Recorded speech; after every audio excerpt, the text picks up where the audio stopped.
हरे कृष्णा भक्ति शास्त्री के पाठ्यक्रम में आप सभी का स्वागत है। श्रील प्रभुपाद की जय। तो आज हम इकाई 1 के 8वें पाठ में पहुंच चुके हैं और इकाई 1 में हम 1 से लेकर 6 तक अध्याय उनका अध्ययन करेंगे। और आज हम इकाई 1 के 8वें पाठ में पहुंच चुके हैं और आज हम भगवत गीता का 5वां अध्याय आरंभ करने जा रहे हैं, जिसका नाम है कर्म संन्यास योग। कर्म संन्यास योग यानी कृष्ण भावनामृत में कर्म करना। तो इस पे हम चर्चा करेंगे और आज हम विशेषकर 1 से लेके 12 तक श्लोकों के ऊपर चर्चा करेंगे। तो इसी के साथ हम आगे बढ़ते हैं। तो अभी तक हमने क्या-क्या देखा?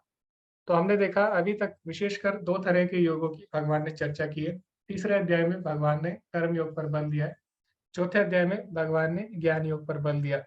तो वैसे अगर 1 से लेके हम 6 तक जो इकाई है, उनको अगर हम एक साथ देखते हैं, तो उसमें कर्म योग पर विशेष बल दिया गया है। क्यों? क्योंकि कर्म योग भगवान 2 बार बताते हैं। एक बार तीसरे अध्याय में बताते हैं और एक बार 5वें अध्याय में बताते हैं, जो हम आज पढ़ने वाले हैं। तो इसीलिए जो 1 से लेकर 6 तक अध्याय हैं, उनको हम कर्म योग प्रधान अध्याय बोलते हैं, है ना? तो वैसे भगवान ने इसमें सारी चीज़ें बताई है, भक्ति योग भी है, ज्ञान योग भी है, लेकिन क्योंकि 1 से लेकर 6 तक अध्याय विशेषकर कर्म बल देते हैं, इसीलिए हम इकाई 1 को क्या बोलते हैं? कर्म योग प्रधान, ठीक है? और जो इकाई 2 है, जिसमें 7 से लेके 12 तक अध्याय है, उसको हम भक्ति योग प्रधान बोलते हैं। उसमें भी भगवान ने बहुत से योग बताए, लेकिन उसमें भक्ति योग भगवान ने विशेषकर बताया है। और जो अंत के अध्याय हैं 13 से लेकर 18 तक इकाई 3 के, वो ज्ञान योग प्रधान है, ठीक है? वैसे तो पूरी भगवत गीता भक्ति के ऊपर है ना? तो जैसे कि एक श्लोक भी है, आद्यन्ते च मध्य च सर्वत्र हरि गीयते, यानी जितने भी शास्त्र है सब में भगवान की चर्चा हुई है। लेकिन भगवान ने विशेष-विशेष प्रणालियों का इसमें हमें संकेत दिया है। तो आज हम कर्म योग के ऊपर विस्तार से पढ़ेंगे। तो पिछले अध्याय में जो हमने कर्म योग पढ़ा तीसरे अध्याय में, और आज जो हम कर्म योग पढ़ने वाले हैं, दोनों में क्या अंतर है वो भी हम चर्चा करेंगे, और क्यों भगवान ने कर्म योग की दोबारा चर्चा की वो भी हम पढ़ेंगे। तो प्रभुपाद जी बोलते हैं, पिछले अध्याय में भगवत गीता की प्रस्तावना के रूप में कई अलग-अलग मार्गों की व्याख्या की गई थी। यह सब अव्यवस्थित रूप से प्रस्तुत किया गया था। पथ की एक अधिक संगठित रूपरेखा गतिविधि और समझ के लिए आवश्यक होगी। दूसरे शब्दों में, अपने प्रश्नों के द्वारा वे उन सभी छात्रों के लिए कृष्ण भावनामृत का मार्ग साफ कर रहे हैं, जो भगवत गीता के रहस्य को गंभीरता से समझना चाहते हैं। तो कोई भी अगर साधारण व्यक्ति भगवत गीता पढ़ेगा, तो अगर वो पहले कर्म योग पढ़ेगा, उसके बाद ज्ञान योग पढ़ेगा, उसके बाद ध्यान योग पढ़ेगा, अष्टांग योग पढ़ेगा, फिर भक्ति योग पढ़ेगा, तो क्या होगा, असमंजस में आ जाएगा, उसे पता नहीं लगेगा कि कौन-सी विधि अपनानी है ना? तो वो असमंजस में आ सकता है। तो इसीलिए अर्जुन क्या कर रहा है, अर्जुन उसको सरल भाषा में समझाने के लिए, उसको और सरल करने के लिए भगवान से दोबारा से प्रश्न पूछता है। और अर्जुन इसमें भगवान से पूछता है, तद एकम वद, यानी मुझे एक मार्ग बताएँ, कौन-सा मार्ग है जिसको करने से सारे मार्ग अपने आप पूर्ण हो जाते हैं। तो अर्जुन क्या कर रहा है, भगवत गीता को और भी आसान बनाना चाहता है, इसलिए भगवान से वो दोबारा से प्रश्न करेगा कि आप कर्म योग के बारे में मुझे विस्तार से बताइए। तो इसी के साथ हम आगे बढ़ेंगे। तो हमने देखा तीसरे अध्याय में सबसे आरंभिक जो चरण था वो क्या था, कर्म कांड। और तीसरे अध्याय के कर्म कांड से भगवान धीरे-धीरे हमें कर्म योग की तरफ लाते हैं। तो कैसे हम कर्म योग की तरफ आते हैं, उसकी हम चर्चा भी करते हैं। तो सबसे पहले हमें जानना होगा कि कर्म कांड और कर्म योग में क्या अंतर है ना? उसके बाद हम चर्चा करेंगे कि क्यों भगवान कैसे हमें तीसरे अध्याय में कर्म कांड से कर्म योग की तरफ लाते हैं। तो कोई आप में से बता सकते हैं कर्म कांड और कर्म योग में क्या अंतर है? तो कोई बताना चाहे?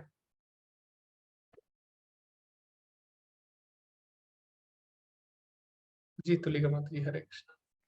हरे कृष्णा प्रभु जी, दंडवत प्रणाम। प्रभु जी, कर्म कांड है वो सारे नियम जो भगवान ने हमें बोले हैं, जो वेद में के द्वारा हम जान पाते हैं। वेद भगवान की वाणी है, जो हमें करना चाहिए। हर एक वर्णाश्रम में रह के जो भी चीज भगवान ने बोला है वो करना चाहिए। और कर्म योग है, हम योग का मतलब होता है जोड़ना। तो जब हम भगवान से अपने आप को जोड़ लेते हैं, जब हम अपना हर एक कार्य को भगवान के लिए करते हैं, तो वो कर्म योग हो जाता है। तो वही काम जो है हमारी भक्ति में परिवर्तित हो जाती है। यही है कर्मयोग, मतलब अपने कर्मों के द्वारा भगवान से जुड़ना कर्मयोग है। और कर्म कांड, जो निहित कर्म कांड दिए हुए हैं वेद में, जो हम मतलब जो भी जिस वर्ण आश्रम में है उसको फॉलो करना चाहिए, अगर वो भक्त नहीं है तो कर्म कांड बेसिकली जनरल लोगों के लिए है। लेकिन जो भक्ति में है, भगवान से जुड़ के काम करते हैं, तो उनके हर कार्य जो होते हैं वो कर्मयोग होते हैं। हरे कृष्णा। जी माता जी, धन्यवाद। आपने बहुत ही सुंदर तरीके से समझाया और इसमें भी बहुत चीज़ें हैं जो हमें समझनी है और हम आगे चर्चा करेंगे बाकी जो डिवोटीज़ हैं। जी, हरे कृष्णा। आभा माता जी ने हैंड रेज़ किया था। ओके। जी, हरे कृष्णा। आभा माता जी, आप बता सकते हैं। हरे कृष्णा प्रभु जी। कर्म कांड वो है जो भौतिक इच्छाओं की पूर्ति के लिए किए गए आध्यात्मिक कार्य जैसे यज्ञ हवन करना। और कर्म योग है जिसमें हमारा मोटिव होता है भगवान से जुड़ना, भगवान को प्राप्त करना। जी, हरे जी। कृष्णा। जी, धन्यवाद माता जी। तो ओके। जी, सरिता माता जी, आप इसमें कुछ ऐड करना चाहेंगे? हरे कृष्णा प्रभु जी, दंडवत प्रणाम। जी, कर्म कांड यानी प्रभु जी जैसे जो भी हमें बताया गया है, जैसे यज्ञ करना है, हवन करना है, पूजा विधि है, भगवान को किस तरह से भोग लगाना है, कौन से मंत्र पढ़ने हैं, ये सब कर्म कांड में आते हैं। और कर्म योग यानी जैसे हम अपने कर्म के साथ साथ, अपने कर्मों के साथ साथ भगवान के साथ कैसे जुड़े, अपने कर्मों को भगवान के साथ कैसे जोड़े, ये कर्म योग ओके। होता है। जी, जी। तो इसमें बहुत सारी चीज़ें मिस हैं और आभा माता जी ने बिल्कुल सही और सटीक परिभाषा दी इसकी कर्म कांड और कर्म योग में, जो उन्होंने अंतर बताया। तो कर्म कांड और कर्म योग में क्या अंतर है? कर्म कांड में भी हम यज्ञ करते हैं, इत्यादि सब चीज़ करते हैं, अनुष्ठान करते हैं, लेकिन उसका उद्देश्य हमारी भगवान की प्रसन्नता नहीं होता और उसका अंतिम उद्देश्य होता है हमारा अपने आप को तुष्ट करना। यानी किसी को कोई वस्तु चाहिए, जैसे कि किसी को अच्छा स्वास्थ्य चाहिए, तो उसके लिए सूर्यदेव, है ना? और इस तरह इंद्र, वायु इत्यादि, ठीक है? तो इस तरह से उपासना करना कि भोग की इच्छा हो मन में कि हमें ये वस्तु चाहिए, तो इसके लिए हम इस देवता को प्रसन्न करें। तो ऐसी भावना जब हमारे मन में होती है, तो उसको हम कर्म कांड बोलते हैं। जबकि भक्ति योग में उल्टा होता है। भक्ति योग में जो भक्त होता है वो क्या चाहता है? भगवान प्रसन्न रहे, है ना? तो हम हमारे साथ भले ही कुछ भी हो, लेकिन भगवान प्रसन्न रहे, ठीक है? तो यही अंतर है कर्म कांड और कर्म योग में। तो क्या होता है अध्याय 3 में भगवान हमें कर्म कांड के बारे में बताते हैं आरंभ में, ठीक है? तो सबसे पहले भगवान बोलते हैं यज्ञ के बारे में बताते हैं उसमें, है ना? तो यज्ञ करना चाहिए और जो भी आप अर्पित करते हो, देवी-देवताओं को अर्पित करके ही ग्रहण करना चाहिए, भगवान ऐसा बताते हैं। और भगवान बोलते हैं, "ते दत्तान प्रत्यायभ्य यो भुंक्ते स्तेन एव स।" स्तेन मतलब चोर। तो भगवान बोलते हैं कि जो देवी-देवताओं को अर्पित किए बिना भोजन करते हैं, वो चोर होते हैं। तो इस तरह भगवान हमें कर्म कांड के बारे में बताते हैं, ठीक है? उसके बाद भगवान तीसरे अध्याय में हमें धीरे-धीरे कर्म कांड से कहाँ ले जाते हैं? कर्म योग की तरफ ले जाते हैं। तो भगवान क्या बोलते हैं? यज्ञार्थात् कर्मणो अन्यत्र, कि तुम यज्ञ रूप में मेरे लिए कर्म करो। क्यों? क्योंकि यज्ञार्थात् कर्मणो अन्यत्र लोकोऽयं कर्म बंधनः। इसके अलावा अगर तुम कर्म करते हो, तो तुम कर्म बंधन में फँस जाते हो। तो अगर कोई व्यक्ति कर्म कांड भी करता है, तो वो कर्म बंधन में फँस सकता है। क्यों? क्योंकि देवी-देवता हमें भौतिक जगत से मुक्त नहीं करा सकते, है ना? देवी-देवता हमें अधिकतर कहाँ ले जा सकते हैं? स्वर्गलोक तक ले जा सकते हैं, ठीक है? लेकिन हमें पता है कि स्वर्गलोक भी क्या होता है? शाश्वत नहीं होता, है ना? ब्रह्मा जी तक का जो लोक होता है, वो शाश्वत नहीं होता। तो सबसे उच्च लोक कौन-सा है? ब्रह्मा जी का लोक है, जो कि देवताओं के लोक से भी ऊपर है, ठीक है? तो स्वर्गलोक से भी ऊपर बहुत सारे लोक हैं, सतलोक है ना? महरलोक है, तपलोक है। तो सबसे ऊपर ब्रह्मा जी का लोक है, ठीक है? तो वो भी नश्वर होता है, तो इसीलिए देवी-देवता हमें अधिकतर कहाँ ले जा सकते हैं? स्वर्गलोक तक ले जा सकते हैं ना। लेकिन अगर हमें इस संसार से मुक्त होना है, तो हमें किसकी शरण लेनी पड़ती है? भगवान की शरण लेनी पड़ती है। इसीलिए भगवान का नाम क्या है? मुकुंद। मुकुंद मतलब होता है मुक्ति के दाता, तो वास्तव में भगवान मुक्ति के दाता है। तो इसीलिए भगवान बोलते हैं कर्म कांड से धीरे-धीरे कहाँ उठो? कर्म योग की तरफ आगे बढ़ो, है ना? तो इस तरह भगवान तीसरे अध्याय में हमें कर्म योग की तरफ लाते हैं। तो आगे हम बढ़ेंगे इसी के साथ। फिर चौथे अध्याय में भगवान ज्ञान योग के बारे में हमें बताते हैं। तो ज्ञान योग को हम किस तरह इससे जोड़ सकते हैं? तो जब हम भगवान के लिए कर्म करना आरंभ करते हैं, तो उससे क्या होता है? जब हम अपनी सारी इंद्रियाँ भगवान की सेवा में लगाते हैं, तो उससे हमारी इंद्रियाँ पवित्र होती है और जब हमारी इंद्रियाँ शुद्ध होती है, तो उससे हमारा मन शुद्ध हो जाता है। क्यों? क्योंकि मन इंद्रियों का स्वामी है ना? तो जब इंद्रियाँ सेवा में लग जाती है, तो मन शुद्ध होता है और जब मन शुद्ध होता है, चित्त शुद्ध होता है, तो हम भगवान के बारे में समझ सकते हैं। जैसे कई लोग हैं, वो भगवत गीता समझना चाहते हैं, लेकिन वो बोलते हैं कि हमें भगवत गीता बिल्कुल भी समझ में नहीं आती, लेकिन जैसे वो भगवान की सेवा करते हैं, भगवान के लिए कुछ सेवा करते हैं, तो तुरंत उनको समझ में आने लगता है। क्यों? क्योंकि अब उनका मन पवित्र हो चुका है। तो जब तक मन पवित्र नहीं होगा, बुद्धि पवित्र नहीं होगी, भगवान के बारे में हम नहीं जान सकते, है ना? तो इसीलिए कर्म योग जब हम करते हैं तो उससे क्या होता है, हमारा चित्त शुद्ध होता है, और जब हमारा चित्त शुद्ध होता है तो हम भगवान के बारे में ज्ञान ग्रहण कर सकते हैं। तो इसीलिए भगवान कर्म योग के बाद ज्ञान योग के बारे में हमें बताते हैं अध्याय 4 में। ओके, तो एक सेकेंड, मैं लैपटॉप में कुछ इश्यू है।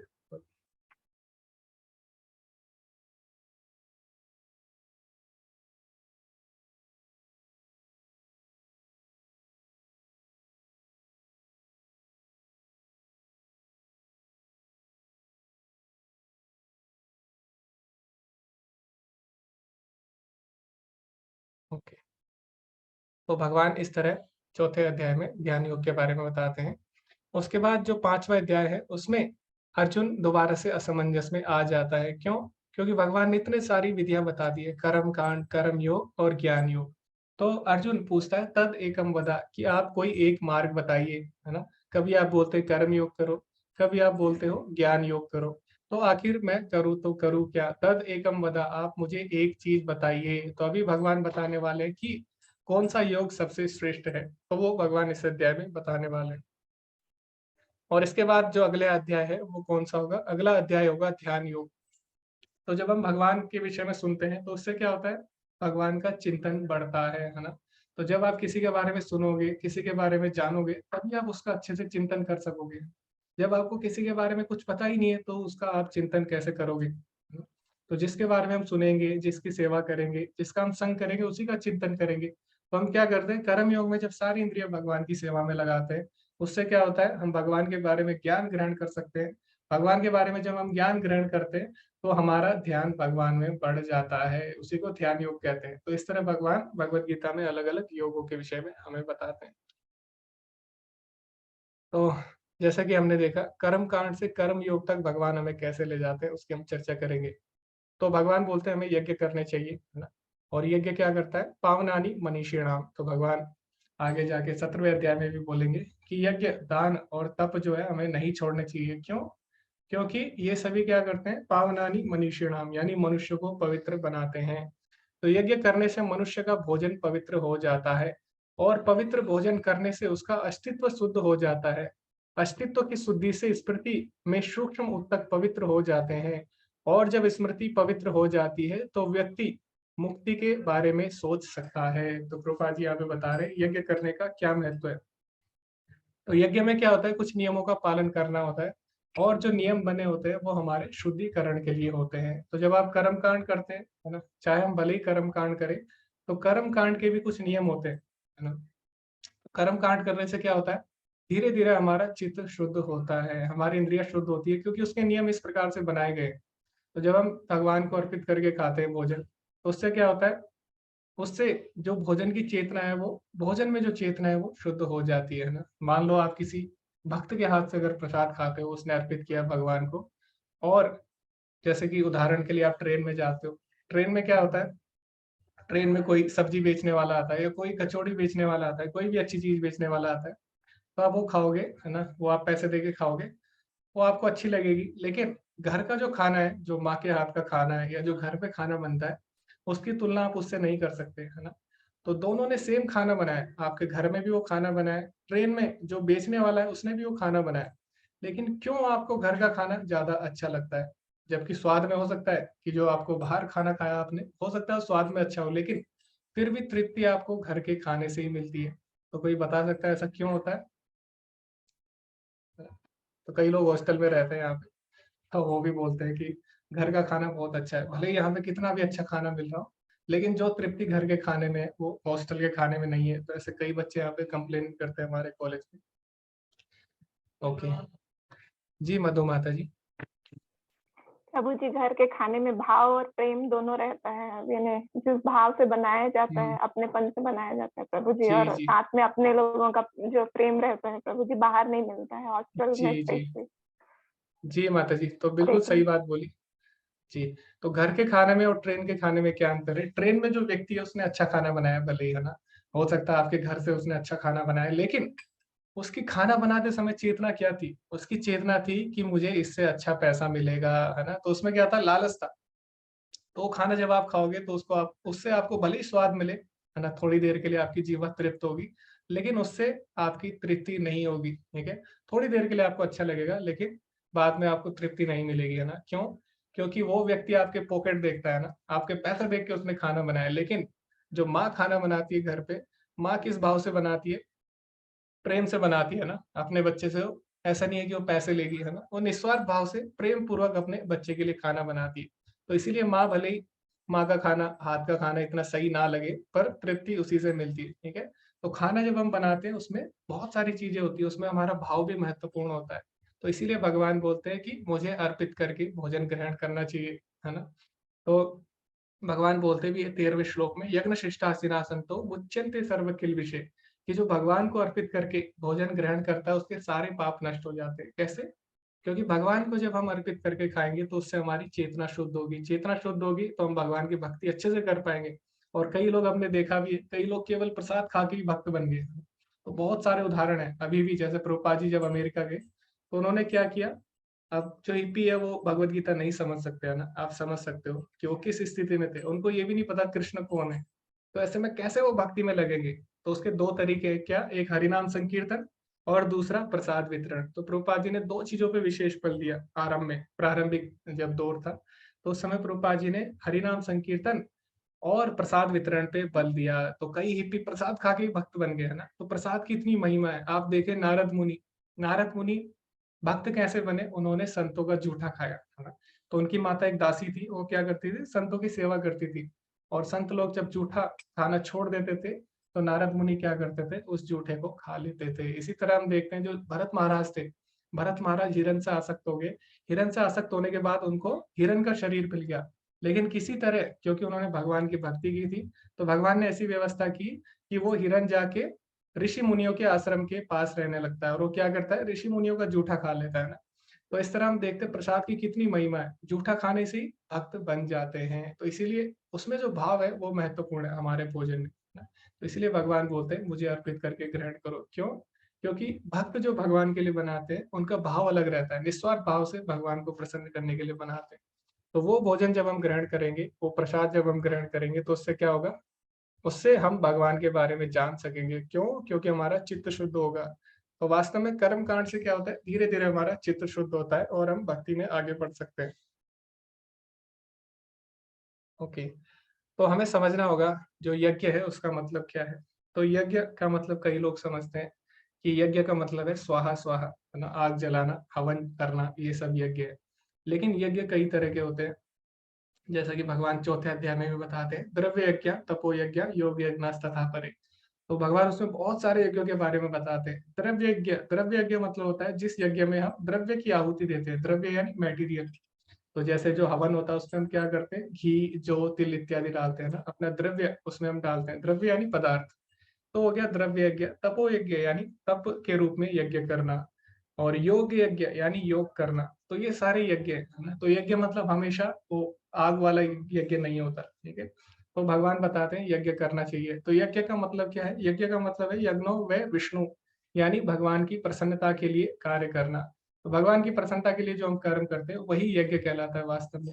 और सभी यज्ञ किसकी प्रसन्नता के लिए करने चाहिए? भगवान विष्णु के लिए करने चाहिए। क्यों? क्योंकि भगवान बोलते हैं 5वें अध्याय के अंतिम श्लोक में, क्या? भोक्ता राम यज्ञ तपसाम सर्वलोक महेश्वरम, कि सभी यज्ञ तपस्याओं का भोक्ता मैं ही हूँ, ठीक है? तो वास्तव में हमें भगवान की प्रसन्नता के लिए यज्ञ करना चाहिए। और श्रीमद् भागवतम में भी एक श्लोक आता है, वासुदेवा परा वेदा वासुदेवा परा मगई। तो उसमें आता है बखई मतलब होता है यज्ञ पुरुष। तो वासुदेव ही यज्ञ पुरुष है। और आपने पढ़ा होगा श्रीमद् भागवतम में भगवान के बहुत सारे अवतारों की चर्चा हुई है ना। तो उसमें एक भगवान का अवतार है, कौन सा? यज्ञ पुरुष। तो ये वास्तव में जो यज्ञ पुरुष है जिसको हम आहुति देते हैं वो कौन है? स्वयं भगवान है, ठीक है? तो सभी यज्ञों में भगवान विष्णु को मुख्य लाभार्थी के रूप में पूजा जाता है। तो अगर हम किसी देवी देवता के लिए भी यज्ञ करते हैं वैदिक विधि विधान के अनुसार, तो वास्तव में हम किसको प्रसन्न कर रहे हैं? वास्तव में हम भगवान के लिए ही वो कर रहे हैं। क्यों? क्योंकि जो देवी देवता वो क्या है? भगवान के प्रतिनिधि है ना। तो भगवान को हम डायरेक्ट नहीं प्रसन्न करते, कर्म कांड के द्वारा हम क्या करते हैं? उनको इनडायरेक्ट तरीके से प्रसन्न कर रहे हैं, है ना। तो देवी देवता क्या है, वो भी भगवान के ही प्रतिनिधि है। तो कर्म कांड में जब हम विभिन्न देवी देवताओं की पूजा करते हैं तो एक तरह से वो क्या है, भगवान के प्रतिनिधि है। भगवान के प्रतिनिधि के रूप में वो हमसे ग्रहण करते हैं प्रसाद और भगवान को अर्पित करते हैं। ठीक है, तो वास्तव में परम भोक्ता कौन है यज्ञ के? भोक्ता राम यज्ञ तपसाम सर्वलोक महेश्वरम, वो कौन है? भगवान स्वयं है। तो आगे इसमें चर्चा हुई है, सर्वव्यापक दिव्यता सदा यज्ञ के कर्मों में स्थित है। तो इस तरह हमें यज्ञ करना चाहिए। और यज्ञ हम क्यों करते हैं उसका एक और कारण है। तो तीसरे अध्याय में भगवान बताते हैं, एवं परिवर्तितम चक्रम नानुवर्तयति है अघायुरिंद्रियारामो मोघम पार्थ से जीवती। तो उसमें बताया गया है यज्ञ एक चक्र है, इसमें हम खाद्यान्न पर जी रहे हैं। अनाज सब्जियां ये वास्तव में हमारा भोजन है। तो उसमें भगवान बताते हैं अन्नाद भवन्ति भूतानि, यानी जो सारे जीव हैं वो किस पे निर्भर करते हैं? अन्न पे निर्भर करते हैं, है ना। अन्नाद भवन्ति भूतानि पर्जन्यात अन्न संभवा, और अन्न किससे होता है? अर्ज पर्जन्य यानी वर्षा से संभव होता है। और वर्षा कैसे होती है? तो वर्षा होती है जब हम यज्ञ करते हैं। ठीक है, तो और वर्षा कब होती है? जब हम यज्ञ करते हैं। और यज्ञ क्या है? जो भगवान द्वारा निर्धारित कर्म है। तो अब अगर आप इसका चक्र बनाएंगे तो कैसे ये आरंभ होता है? ये भगवान से ही आरंभ होता है, क्योंकि भगवान ही अन्न देते हैं, है ना। और अन्न अन्न अल्टीमेटली हमें भगवान ही दे रहे हैं, लेकिन वो कैसे आता है? चक्र के रूप में आता है। ठीक है, डायरेक्ट नहीं हम उसे समझ सकते। तो अन्नाद भवन्ति भूतानि, अन्न किससे होता है? अन्न वर्षा से होता है, वर्षा यज्ञ से होती है। यज्ञ हमारे नियत कर्मों से होती है। हमारे नियत कर्म भगवान के अनुसार यानी शास्त्रों के अनुसार होते हैं। तो इसीलिए यज्ञ करके हम एक तरह से क्या करते हैं? भगवान को धन्यवाद करते हैं। तो आगे प्रभुपाद जी लिखते हैं कि अनाज सब्जियां वास्तव में हमारा भोजन है। अब मैं अनाज और सब्जियां खाकर जी रहा हूँ और ऊर्जा प्राप्त कर रहा हूँ। और मेरी ऊर्जा का उपयोग कैसे किया जाना चाहिए? इसका उपयोग उस उद्देश्य के लिए किया जाना चाहिए जहां से मुझे ऊर्जा मिल रही है। मुझे इस खाद्य पदार्थ की आपूर्ति से सर्वोच्च भगवान से ऊर्जा मिली है, इसीलिए मेरी ऊर्जा का उपयोग सर्वोच्च भगवान की सेवा के लिए किया जाना चाहिए। तो वास्तव में जो हमें खाद्य पदार्थ मिल रहा है वो भगवान से ही हमें मिल रहा है। तो इसीलिए हमें क्या करना चाहिए? भगवान को ही अर्पित करना चाहिए, है ना। तो ये क्या होता है? एक तरह से हम भगवान को धन्यवाद करते हैं, है ना, उनके लिए जब हम कार्य करते हैं। ठीक है, तो जैसे हमें स्कूल में सिखाया जाता है कि जब कोई हमारे लिए कुछ करे तो हमें क्या? थैंक यू बोलना चाहिए, है ना, उसकी रिस्पेक्ट करनी चाहिए। इसी तरह हमें सारी चीजें भगवान से मिल रही है। जो घर है हमारे पास, या जो आपके पास कुर्सी है, जो भी फर्नीचर है, जो भी सामान है, ये आपने नहीं बनाया। ये आपने क्या किया? इकट्ठा किया। तो घर में जो पत्थर है वो आपने नहीं बनाए, है ना। मिट्टी है वो आपने नहीं बनाई। लकड़ी है आपने नहीं बनाई फर्नीचर के लिए। तो हमने क्या किया? ये हमने प्रकृति से इकट्ठा किए। और ये प्रकृति में कहाँ से आई? ये भगवान के द्वारा आई, है ना। तो इसीलिए हमें जो भी चीजें हैं वो भगवान को अर्पित करके करनी चाहिए, वही वास्तव में यज्ञ कहलाता है। तो इस तरह यज्ञ का चक्र पूरा होता है। ठीक है, तो इस तरह भगवान धीरे धीरे हमें कर्म कांड से कर्म योग यानी भगवान के लिए कर्म करने की तरफ लाते हैं। तो अभी जो 5वां अध्याय है वो अर्जुन के संशय से आरंभ होता है। तो अर्जुन ने कहा, हे कृष्ण, पहले आप मुझसे कर्म त्यागने के लिए कहते हैं और फिर भक्ति पूर्वक कर्म करने का आदेश देते हैं। क्या आप अब कृपा करके निश्चित रूप से मुझे बताएंगे कि इन दोनों में से कौन अधिक लाभप्रद है, यानी कौन अधिक श्रेष्ठ है? तो भगवान ने 2 चीजें बताई पिछले अध्याय में विशेषकर। वो क्या था? एक, भगवान बोलते हैं कि युद्धाय कृत निश्चय, यानी मेरे लिए युद्ध करो, मेरे लिए कर्म करो, है ना। और फिर वहीं भगवान 4थे अध्याय में बोलते हैं कि जो व्यक्ति ज्ञानी होता है, जो दिव्य ज्ञान में होता है, उसके लिए कोई भी कार्य करने योग्य नहीं रह जाता। ठीक है? तो अर्जुन बोलता है कि अच्छा, एक तरफ आप बोलते हैं कि युद्ध करो, मेरे लिए कर्म करो, दूसरी तरफ आप बोलते हो कि जो ज्ञानी व्यक्ति है उसके लिए कोई भी कार्य करने योग्य नहीं रह जाता, यानी ज्ञानी व्यक्ति कोई कार्य नहीं करता। तो आखिर ज्ञान का क्या उद्देश्य है? क्या ज्ञान का उद्देश्य एकांत में चले जाना है ना? क्या ज्ञान का उद्देश्य सब चीजों का त्याग करना है? तो यही प्रश्न अर्जुन भगवान से पूछता है कि ज्ञान का आखिर उद्देश्य क्या है। ठीक है, और इसी का उत्तर भगवान दूसरे श्लोक में देने वाले हैं। तो दूसरे श्लोक में भगवान क्या बताते हैं? संन्यास कर्म योगश्च निःश्रेयस करावहु, यानी संन्यास और कर्म दोनों ही श्रेष्ठ है। कर्म योग और संन्यास दोनों ही श्रेष्ठ है, लेकिन तयोस्तु कर्म संन्यासात् कर्म योगो विशिष्यते, लेकिन कर्म संन्यास से ज्यादा श्रेष्ठ कर्म योग है, यानी सारे कर्मों को त्यागना, इससे श्रेष्ठ क्या है? मेरे लिए कर्म करना। तो ये भगवान ने बोल दिया। ठीक है, कि एकांत में चले जाना, सारी चीजों का त्याग करने से अच्छा है कि आप सारी चीजें मेरे लिए करो। तयोस्तु कर्म संन्यासात् कर्म योगो विशिष्यते। तो भगवान ने ऐसा क्यों बोला? तो उसके ऊपर आपको चर्चा करनी है। कि क्यों भगवान ने कर्म योग को कर्म संन्यास से श्रेष्ठ बताया है, इसके ऊपर आप सभी को चर्चा करनी है। और आप तात्पर्य पढ़िए प्रभुपाद जी का और उस पर चर्चा करिए। तो अभी 8:26 हो रहे हैं, ठीक है। तो अभी 10 मिनट आप चर्चा कर सकते हैं, दूसरा श्लोक पढ़िए और उसका तात्पर्य पढ़िए, उस पर आप चर्चा करिए। तो 8 बज के हम लगभग 37 मिनट में पुनः मिलेंगे, तो तब तक मैं ब्रेकआउट रूम बना दूंगा। तो अर्जुन ने भगवान से पूछा कि कर्म योग और कर्म संन्यास में क्या श्रेष्ठ है, यानी कर्म का उद्देश्य क्या है, ज्ञान का उद्देश्य क्या है, कर्म करना या एकांत में बैठ जाना। तो भगवान ने बोला मेरे लिए कर्म करना श्रेष्ठ है सारे कर्मों का त्याग करने से। तो ऐसा भगवान ने क्यों बोला, उसके ऊपर आपको चर्चा करनी है। ओके, तो आप ज्वाइन कर सकते हैं ब्रेकआउट रूम, उसके बाद हम चर्चा करेंगे इसके ऊपर विस्तार से।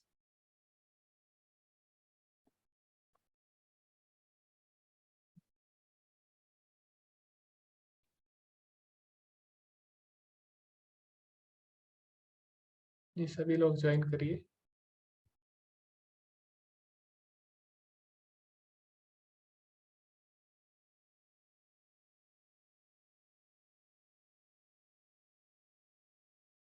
श्वेता माता जी, नीरज प्रभु जी, आभा माता जी, आप भी ज्वाइन करिए।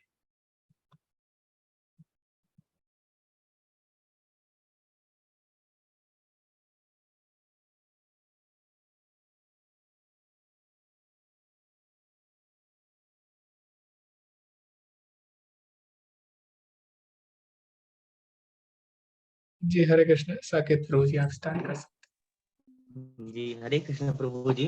तो हम लोग इस पे चर्चा कर रहे हैं, ये भगवत गीता का 5वां श्लोक, 5वां अध्याय है, दूसरा श्लोक है। हैं। तो जी इसमें भगवान ने बहुत गहरी बातें कही है कि सकाम कर्म क्या है। तो सकाम कर्म हम लोग अपनी इंद्रिय तृप्ति के लिए करते हैं। तो हमारा इंटेंशन भगवान की प्रसन्नता नहीं होती है, बल्कि अपनी इंद्रियों की तुष्टि के लिए कर्म करते हैं।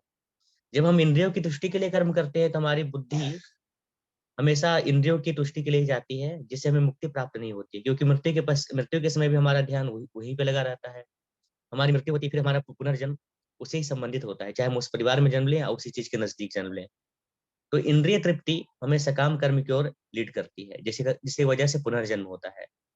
जब हम सकाम कर्म करते हैं तो हमें भव बंधन से मुक्ति नहीं मिलती, हम पुनर्भव बंधन में जुड़ते रहते हैं। पहला पॉइंट हो गया। दूसरा पॉइंट ये है कि सबसे बढ़कर है हृदय की शुद्धि। तो जब हम सकाम कर्म करते हैं तो हृदय हमारा शुद्ध नहीं होता है। हृदय हमारा शुद्ध तभी होगा जब हम कृष्ण भावना भावित होकर कर्म करेंगे, और हृदय शुद्ध होगा तभी हम आध्यात्मिक पथ पर आगे बढ़ पाएंगे। तो इसलिए हृदय की शुद्धि के लिए, आध्यात्मिक पथ पर आगे बढ़ने के लिए हमें इस सकाम कर्म को त्याग से मुक्ति लेनी पड़ेगी, हमें कृष्ण भावना भावित होकर कर्म करना पड़ेगा।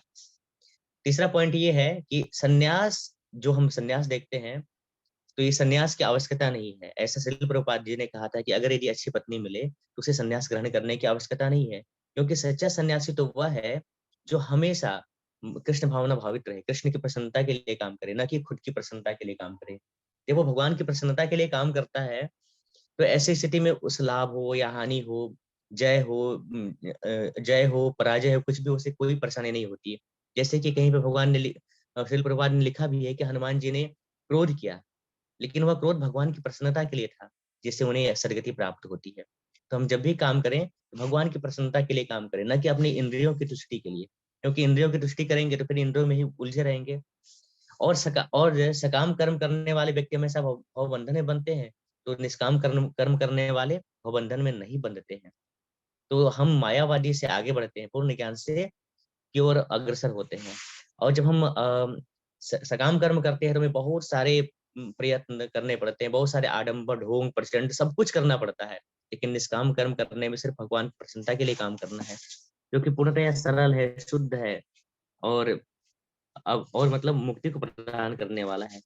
और संन्यास तभी हमारा सफल हो सकता है जब हमारे मन में भावना हो कि हम तो एक कैशियर हैं, और इसके जो मेन इंचार्ज है, जो इनके जो मेन मालिक है भगवान है, हम भगवान का काम कर रहे हैं। जैसे बैंक में एक कैशियर काम करता है, जैसे एक ड्राइवर ट्रेन चलाता है, अगर ये भावना से हम मानकर काम करें तो काम तो वही है, काम दूसरा कुछ भी नहीं है।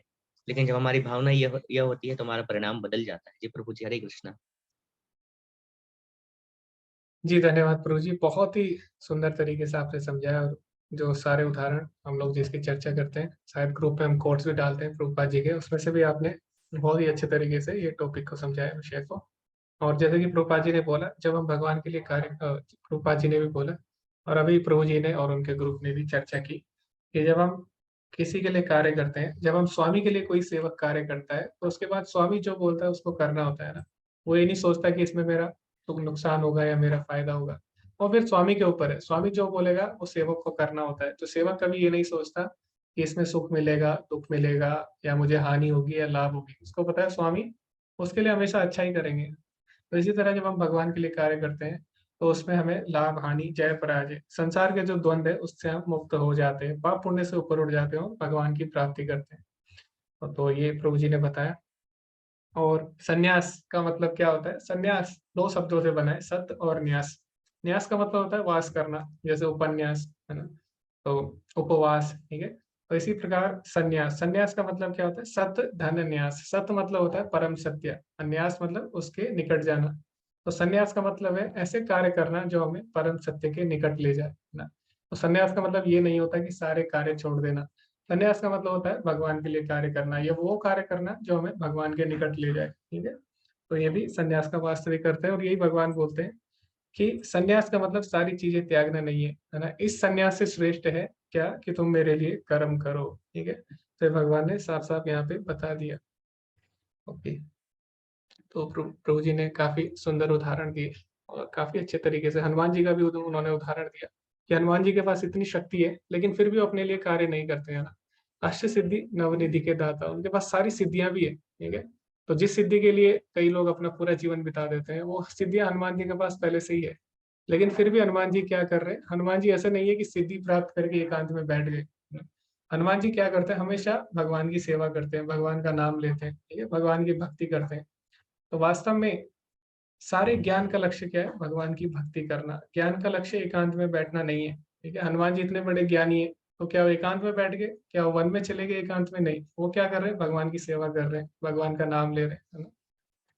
तो प्रभु जी ने बहुत ही सुंदर उदाहरण दिया। जी, हरे कृष्ण। अब माता जी। हरे कृष्णा प्रभु जी। मेरा फर्स्ट पॉइंट है कि बिना पूर्ण ज्ञान के भगवान कृष्ण से हमारे संबंध को समझे बिना, हमारे मनुष्य योनि का उद्देश्य क्या है ये जाने बिना, हमें कहाँ पहुंचना ये भी नहीं समझ हो, और हम सिर्फ कर्मों का त्याग कर दें, तो उसमें हमें सफलता नहीं मिलती है। लेकिन जो हम जानते हैं कि हमें जो भी करना है सिर्फ भगवान के लिए करना है, भगवान को केंद्र में रख कर करना है, तो हम अपनी सारी एक्टिविटी करते हुए भी भगवत प्राप्ति कर सकते हैं। इसलिए कहा जाता है कि सिर्फ संन्यास से बेटर होगा कि हम सकाम करते हुए, बट भगवान के लिए करते हुए आगे बढ़े। सेकंड पॉइंट है कि जो वस्तुओं का त्याग करने की बात करते हैं, इसका मतलब वो खुद को स्वामी मान रहे हैं। बट ज्ञानी व्यक्ति जानते हैं कि ये सब कुछ संसार में जितनी भी चीजें हैं वो सिर्फ भगवान की है, तो उनमें स्वामित्व की भावना नहीं होती है। और जो संन्यास लेने की बात करते हैं उनमें एक प्राउड होता है कि वो त्याग कर रहे हैं, मीन्स स्वामित्व की भावना है, वो मेरा है, मेरी चीज है, तो उसको छोड़ रहे हैं। एंड थर्ड वन है कि अगर भगवान को हम केंद्र में रखकर कुछ कार्य करते हैं तो इजी होता है, क्योंकि इसमें हमें कुछ छोड़ना नहीं है। बस हमें अपना सोच बदलना होता है कि हमें भगवान के लिए करना है, और ये आसान हो जाता है, क्योंकि जब हम किसी चीज को छोड़ने की कोशिश करते हैं तो हमें बार बार रिमाइंड होता है कि ये करना ही करना है, नहीं करना नहीं करना है। इस तरह की सोच आती है। That's it. Thank you. Hare Krishna. जी माता जी, धन्यवाद। आपने बिल्कुल सटीक पॉइंट टू पॉइंट आंसर दिए। तो 3 पॉइंट आपने मुख्यतः बोले। पहले की कर्म का त्याग करना, है ना? तो कर्म त्याग नहीं सकते, ये आपने बोला, तो बिल्कुल सही बात है। तो हमें क्या करना है? हम जैसे कई लोग समझते हैं कि हमें ज्ञान प्राप्त हो गया तो हम कर्म का त्याग कर लेंगे, लेकिन वास्तव में कोई भी कर्म त्यागे बिना नहीं रह सकता। भगवान बोलते हैं तीसरे अध्याय के चौथे श्लोक में, भगवान बोलते हैं न कर्मणाम अनारंभात नैष्कर्म्य पुरुषश्नुते, कि कर्म आरंभ किए बिना कोई मनुष्य नहीं रह सकता, है ना? न च संन्यासनातेव सिद्धिं समधिगच्छति, केवल सारे कर्मों को त्याग करने से, केवल संन्यास से व्यक्ति सिद्धि प्राप्त नहीं कर सकता। सिद्धि मतलब यहाँ पे वो वाली सिद्धि नहीं है, शक्ति वाली सिद्धि मतलब है जीवन की सिद्धि, है ना? जीवन का उद्देश्य प्राप्त नहीं कर सकता। तो भगवान बोलते हैं कर्म तो सन्यासी को भी करना पड़ेगा। अगर आप सारे कर्म त्याग देंगे तो आपको कम से कम आपको सांस तो लेनी पड़ेगी, है ना? तो सांस लेना भी एक कर्म है, ठीक है? तो बिना कर्म किए बिना हम नहीं रह सकते। कई योगी सांस पे भी विजय पा लेते हैं, लेकिन मस्तिष्क तो फिर भी चलता है हमारा, है ना? तो उस पे भी हम विजय प्राप्त नहीं कर सकते। बहुत चीजें जो हम नहीं कर सकते, तो सन्यासी को भी खाना बनाना पड़ता है, ठीक है, उसको भी भूख लगती है। तो कर्म तो सबको करना पड़ेगा, केवल सन्यास से सिद्धि प्राप्त नहीं की जा सकती। लेकिन कई जो सन्यासी है वो ये समझकर कर्म त्याग देते हैं कि कर्म हमें भौतिक बंधन में डाल देंगे। भगवान बोलते नहीं, अगर तुम मेरे लिए कर्म करोगे तो तुम भौतिक बंधन में नहीं बनोगे। तो पहला पॉइंट ये रखा माता जी ने। दूसरा, माता जी ने बोला 2 तरह के सन्यास होते हैं। तो भक्ति रसामृत सिंधु में रूप गोस्वामी 2 तरह के सन्यासों का वर्णन करते हैं। तो 2 तरह के सन्यास है। तो पहला क्या है? पहला है मायावाद सन्यास। मायावाद सन्यास मतलब है सब चीज को माया समझकर त्याग देना। जैसे मान लीजिए मोबाइल है ना, तो मायावाद सन्यास मतलब मैं इस मोबाइल को फेंक दूंगा, मैं बोलूंगा ये माया है, ठीक है। दूसरा है वैष्णव सन्यास यानी युक्त वैराग्य। तो वैष्णव सन्यास में क्या होता है, हम कोई भी चीज त्यागते नहीं है, हम उसको भगवान की सेवा में लगाते हैं। तो मैं क्या करूंगा, इस मोबाइल को भगवान की सेवा में लगाऊंगा। जैसे आप लोग अभी लगा रहे हैं, आप क्या कर रहे हैं, आपने मोबाइल को फेंका नहीं, आपने क्या किया, इससे क्लास की, है ना, भगवत गीता सुनी और आपने लेक्चर देखे अच्छे अच्छे, भगवान के बारे में पढ़ा इसमें। तो ये क्या हो गया, युक्त वैराग्य। युक्त वैराग्य मतलब सारी चीजें भगवान की सेवा में लगाना। मायावाद संन्यास मतलब क्या हो गया, सारी चीजों का त्याग करना, ठीक है। तो हमारा जो संन्यास है, वैष्णव संन्यास है, आप देखोगे तो हमारे जैसे इस्कॉन में भी सन्यासी होते हैं ना, तो वो क्या है, युक्त वैराग्य। युक्त वैराग्य मतलब सारी चीजों को भगवान की सेवा में लगाना। तो वैष्णव सन्यासी यानी युक्त वैरागी कोई भी चीज नहीं त्यागता। क्यों? क्योंकि कोई चीज उसकी है ही नहीं, तो त्यागेगा कैसे, है ना।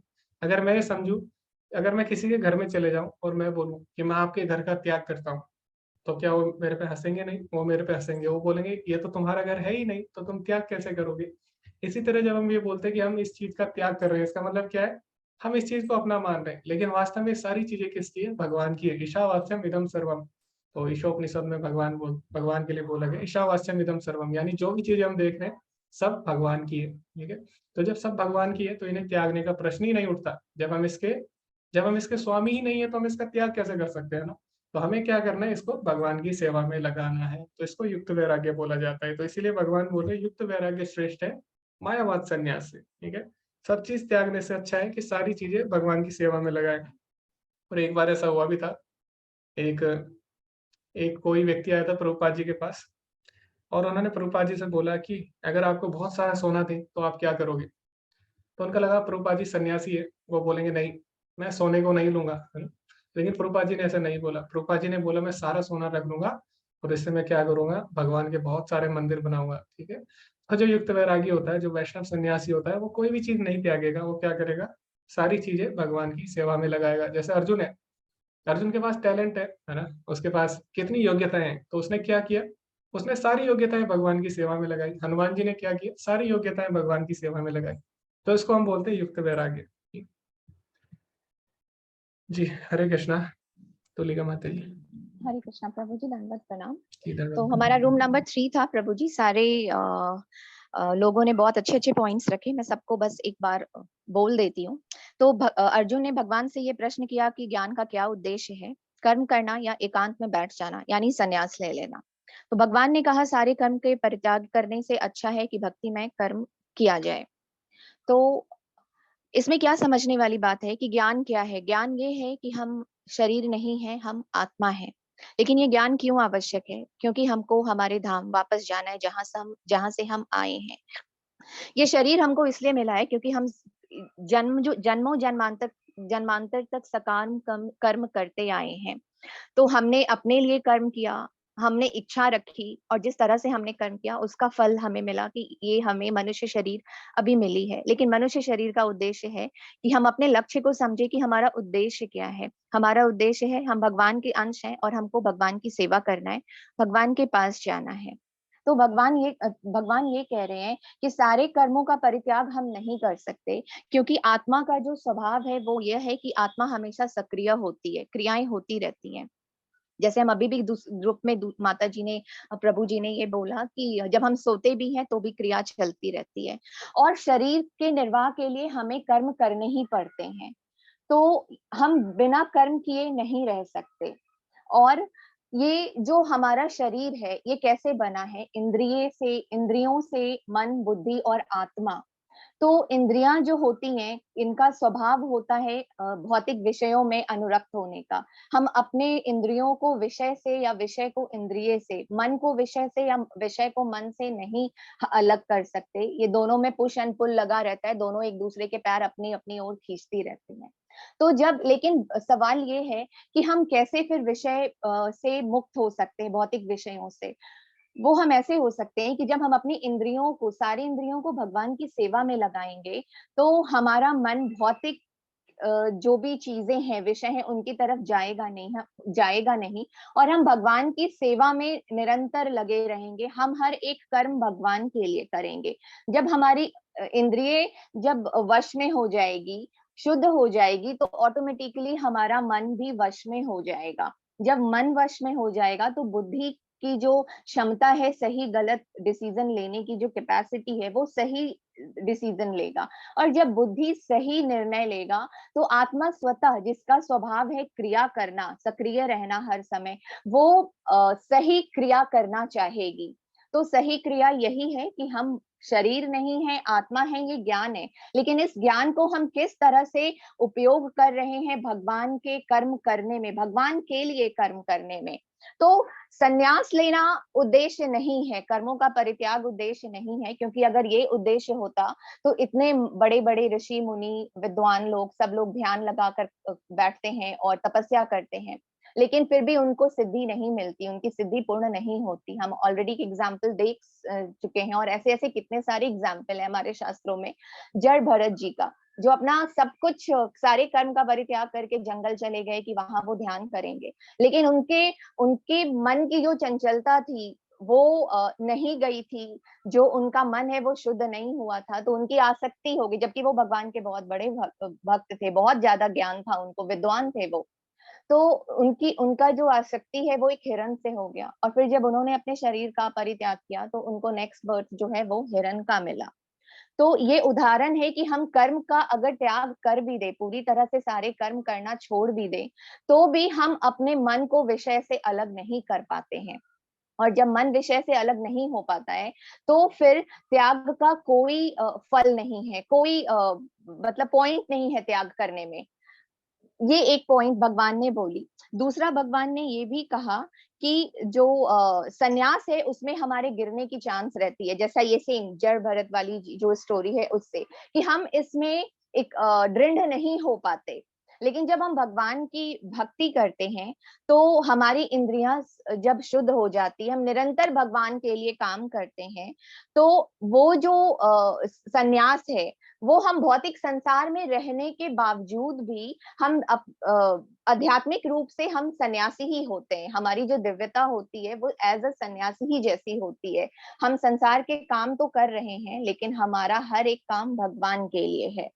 और जब हम ये समझ पाते हैं कि भगवान के हम अंश हैं, और प्रकृति द्वारा जो भी चीजें हमको भगवान ने अवेलेबल कराई हैं, उसके स्वामी हम नहीं हैं, हम उस पे अपना प्रभुत्व नहीं जता सकते, उसके अधिकारी हम नहीं हैं।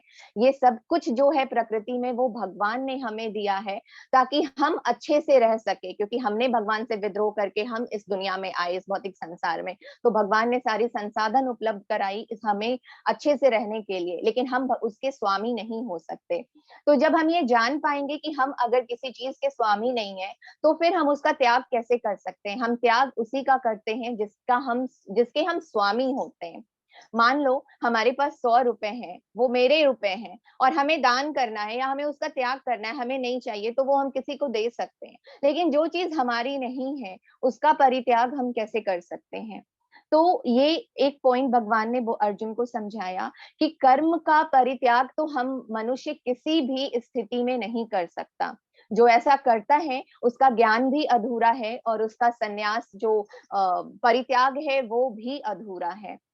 कृष्ण भावना भावित कर्म करने से हम भौतिक संसार में रहते हुए स्वतः ही त्यागी हो जाते हैं, विरक्त हो जाते हैं। हम अपनी जिम्मेदारियों को, कर्तव्यों को पूरा करना नहीं छोड़ते, अपितु हम हर एक कर्तव्य को भगवान का आदेश मानकर करते हैं। हम अपने लक्ष्य से नहीं भटकते। हमारा कर्तव्य ये नहीं है, हमें ये मनुष्य शरीर इसलिए नहीं मिला है कि हम संसार में आए हैं तो हम विषय भोग करें।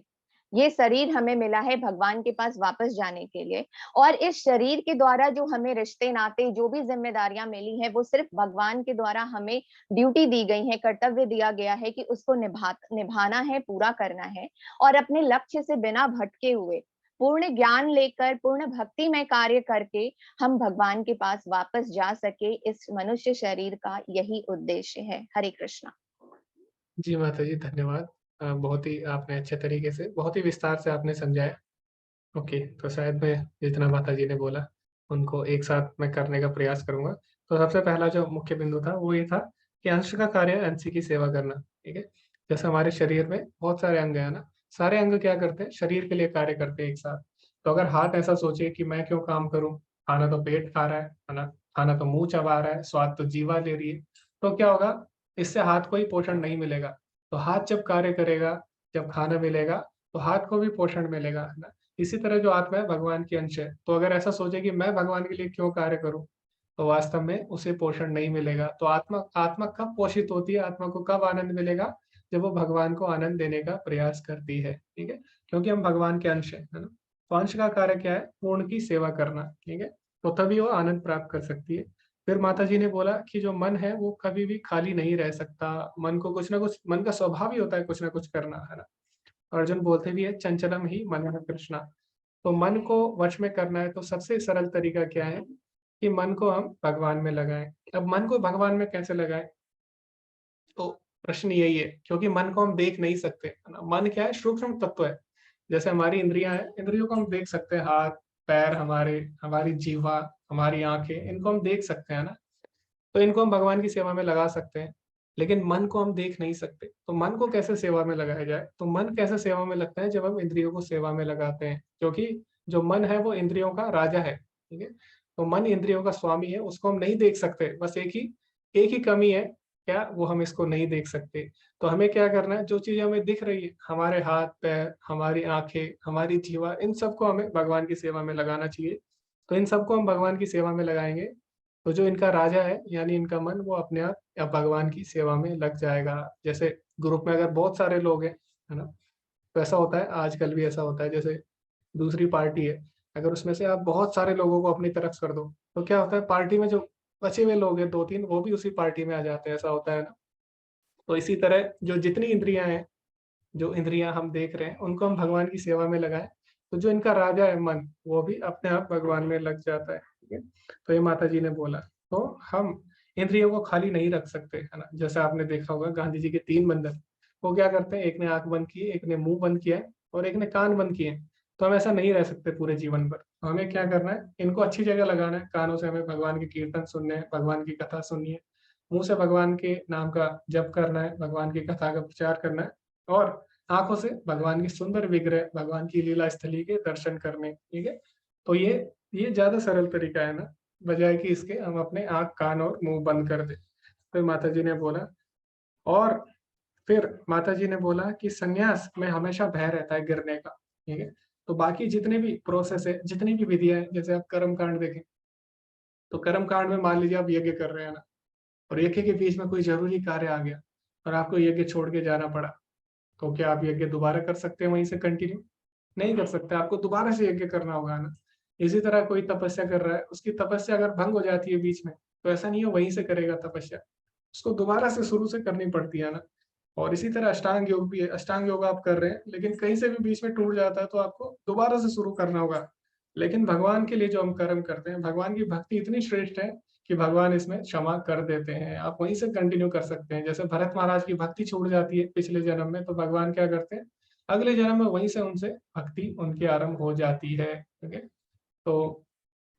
तो ये भक्ति की श्रेष्ठ है। भगवान बोलते हैं, अपिचेत सुदुराचारो, कोई कितना भी पापी हो लेकिन भजते माम अनन्य भाग, लेकिन मेरी भक्ति में लगा हुआ है, साधु रेव समंतव्य, उसको साधु समझना चाहिए। ठीक है, तो भगवान की भक्ति और कर्म कांड और बाकी जो प्रोसेस है, बाकी विधियां है, उसमें ये अंतर है।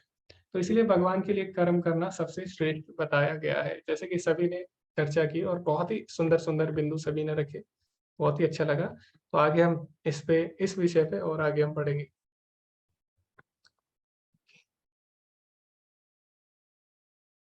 तो आगे प्रभुपाद जी क्या कहते हैं उसकी हम चर्चा करेंगे।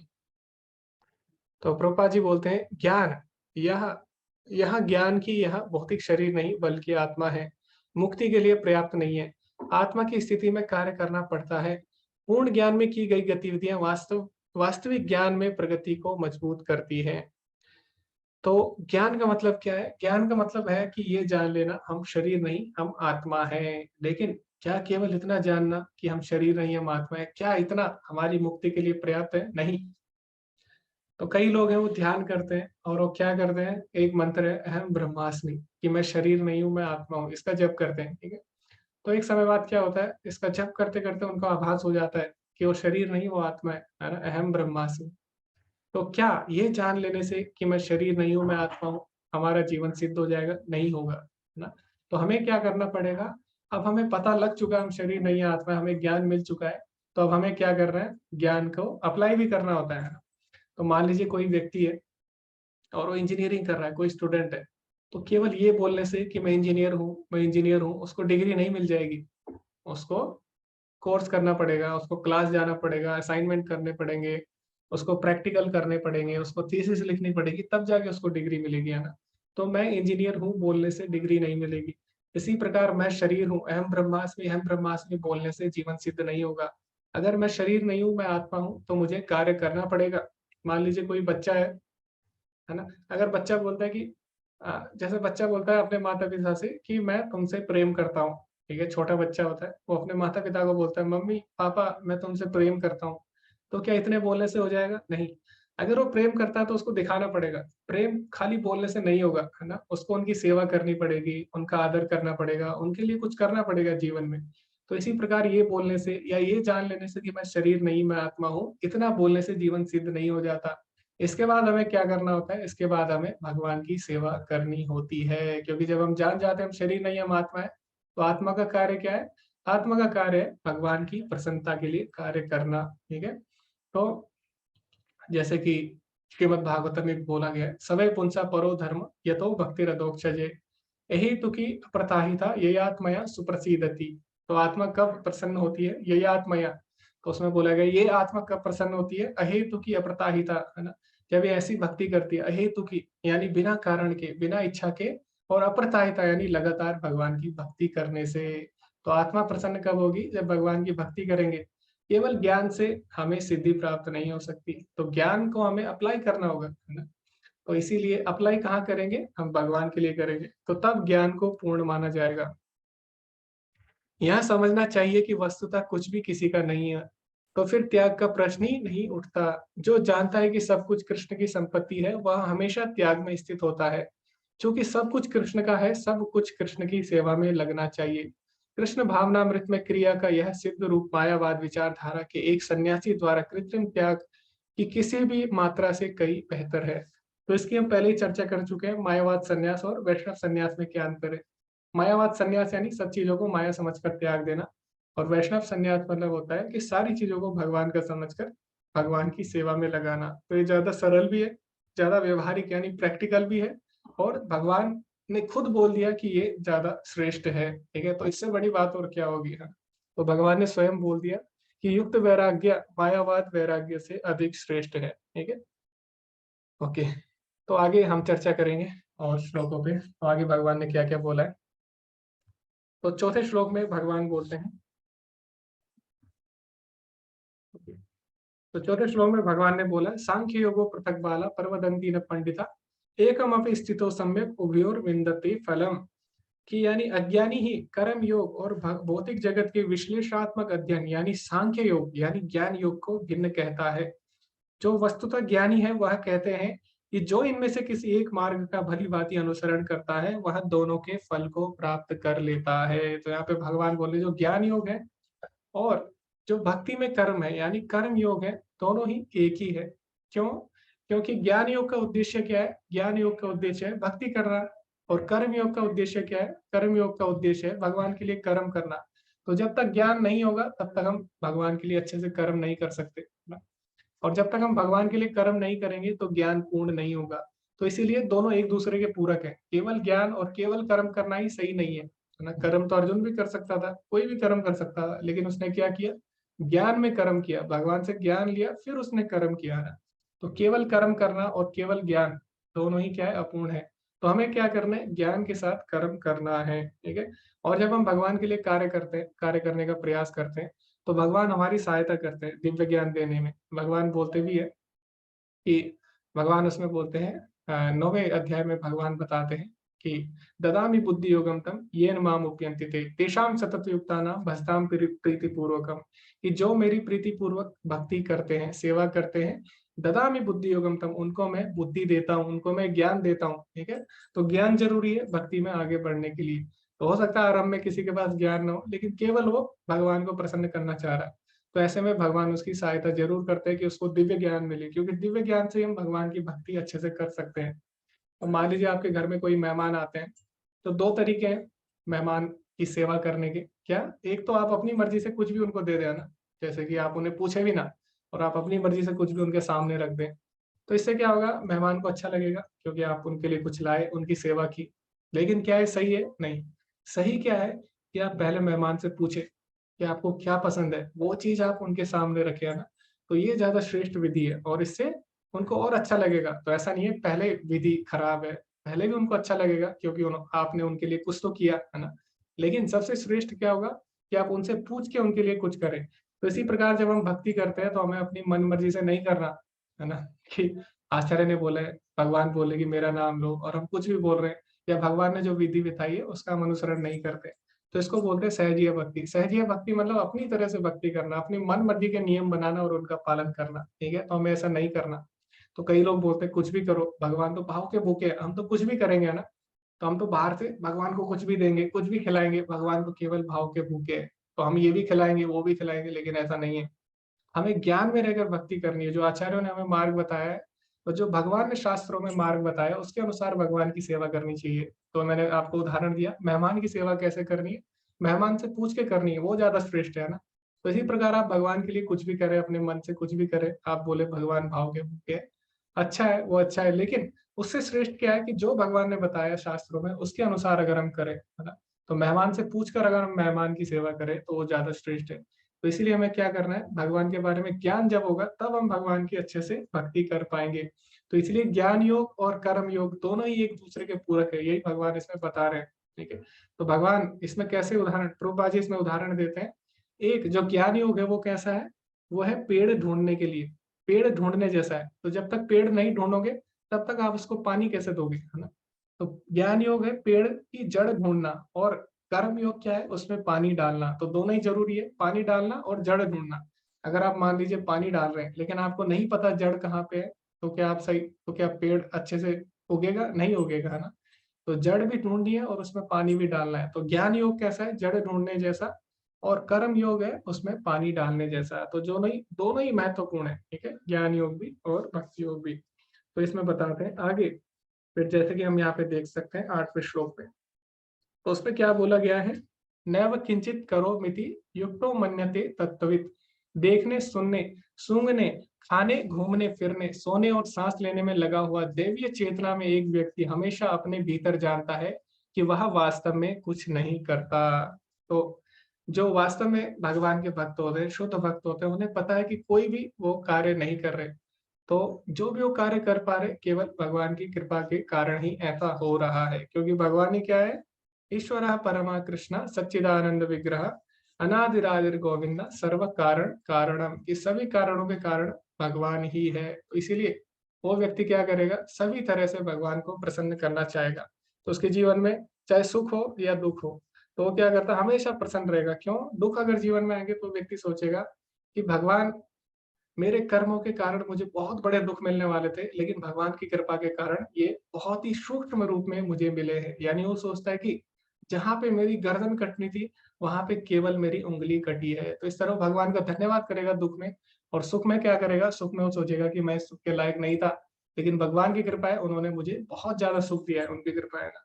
तो इस प्रकार जो भगवत भक्त होता है या कृष्ण भावना भावित व्यक्ति होगा, वो हर तरह से भगवान का धन्यवाद करेगा। वो सोचेगा भगवान ही सब कुछ मेरे लिए कर रहे हैं, ठीक है, और भगवान हमेशा मेरे लिए अच्छा ही करेंगे, ठीक है। इस प्रकार वो सोचता है। तो प्रभुपाद जी यहाँ पे उदाहरण भी देते हैं अपने गुरु भक्ति सिद्धांत सरस्वती ठाकुर जी का, तो प्रभुपाद जी क्या बोलते हैं, एक कृष्ण भावना भावित व्यक्ति कभी नहीं सोचता कि मैं कुछ कर रहा हूँ। भले ही आप उससे पूछे कि क्या आप ऐसी जगह जा रहे हैं, वह कहेगा कि मुझे नहीं पता कि मैं कब जाऊंगा, लेकिन कृष्ण जब मुझसे पूछेंगे या मुझे जाने देंगे तभी मैं जाऊंगा। तो कभी भी मैं नहीं करेगा, वो हमेशा कृष्ण को आगे लाएगा, है ना।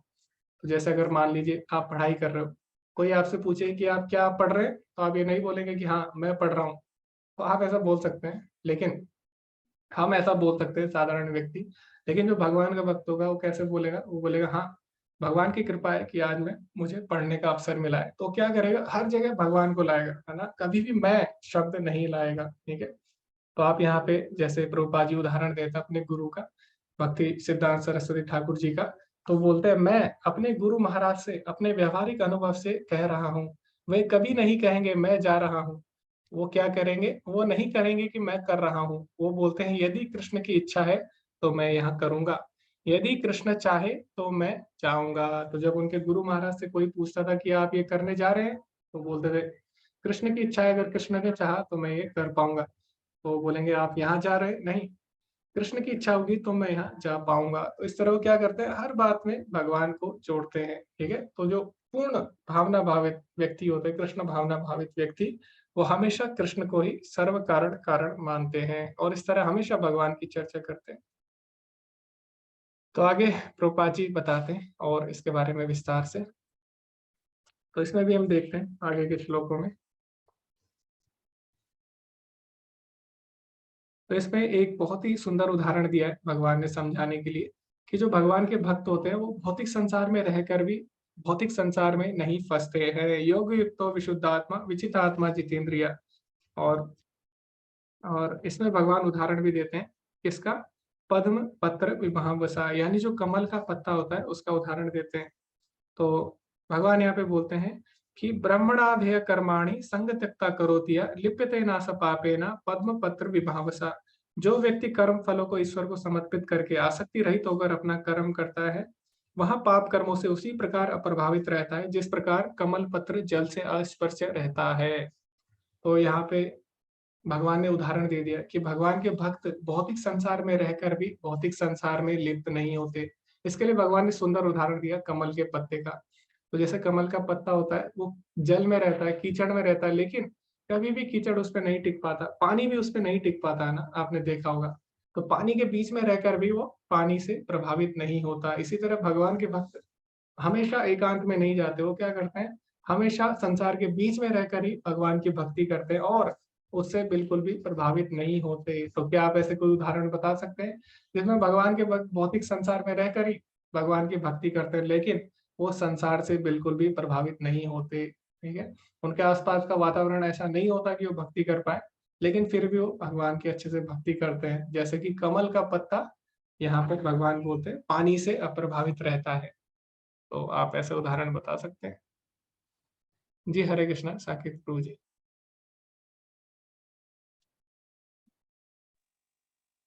हरे कृष्ण प्रभु जी, ये विभीषण थे जी जो जी जी कि हाँ जी। जी धन्यवाद प्रभु जी। तो विभीषण का प्रभु जी ने उदाहरण दिया।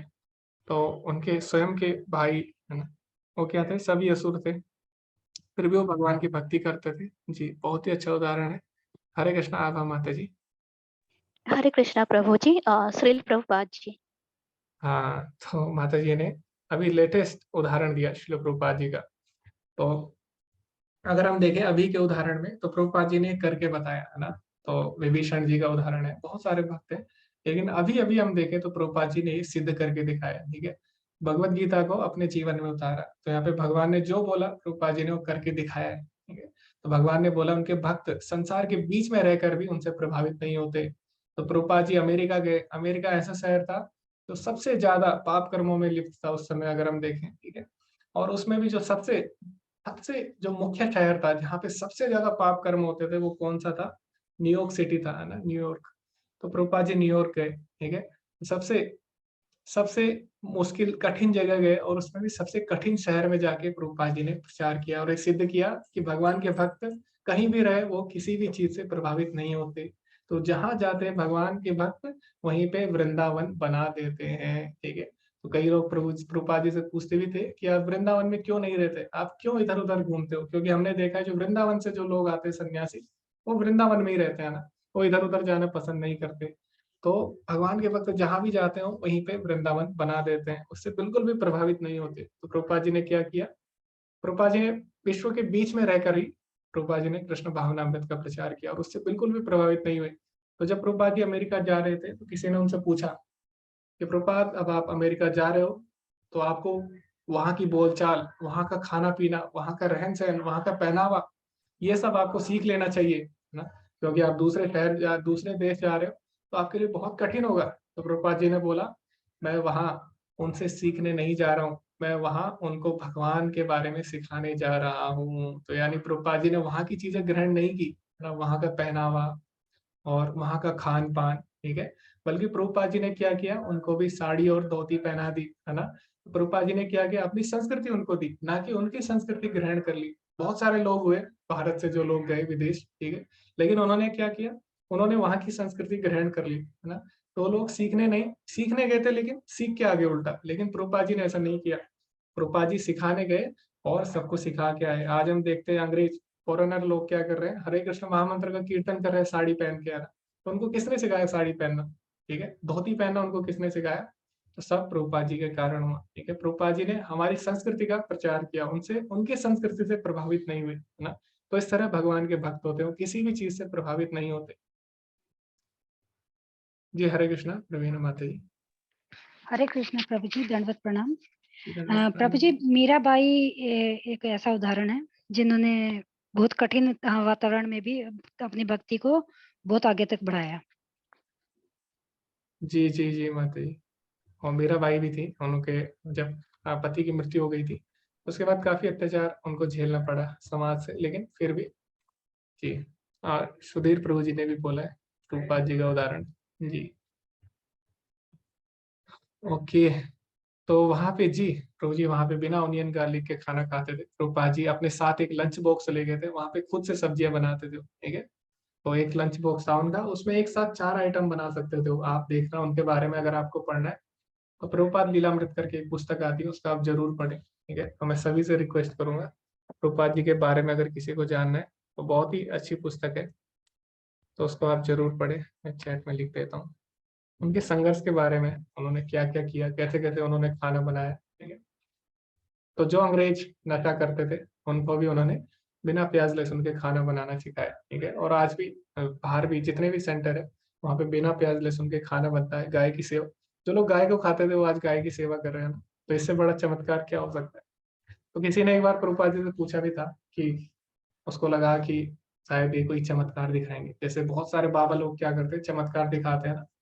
प्रभुपाद जी से किसी ने पूछा कि क्या आप भी चमत्कार दिखा सकते हैं, तो प्रभुपाद जी ने बोला कि हाँ ये देखो मेरे साथ कितने भक्त लोग जुड़े हैं, यही मेरा चमत्कार है, ठीक है। तो किसी को भक्त बनाना चमत्कार से कम नहीं है। जी हरे कृष्णा सरिता माता जी। हरे कृष्णा। भक्त प्रहलाद भी एक उदाहरण थे। जी जी जी माता जी ने बोला प्रहलाद महाराज, तो प्रहलाद महाराज भी ऐसे थे जिनके स्वयं के पिता उन पे अत्याचार करते थे। हम लोग कई लोग शिकायत करते हैं कि हमारे घर वाले भक्ति नहीं करने देते, ठीक है, और बोलते हैं कि बहुत ही मुश्किल हो रहा है भक्ति करना। तो जब हम ऐसा हमारे साथ होता है तो हमें प्रहलाद महाराज के बारे में सोचना चाहिए, जिनके स्वयं के पिता ने उन पे अत्याचार किए फिर भी उन्होंने भगवान की भक्ति नहीं रोकी, है ना। तो हमारे जो माता पिता है कम से कम वो हिरण्यकश्यपु की तरह तो नहीं है, या जो हमारे सगे संबंधी है कम से कम वो हिरण्यकश्यपु या वो रावण की तरह तो नहीं है ना।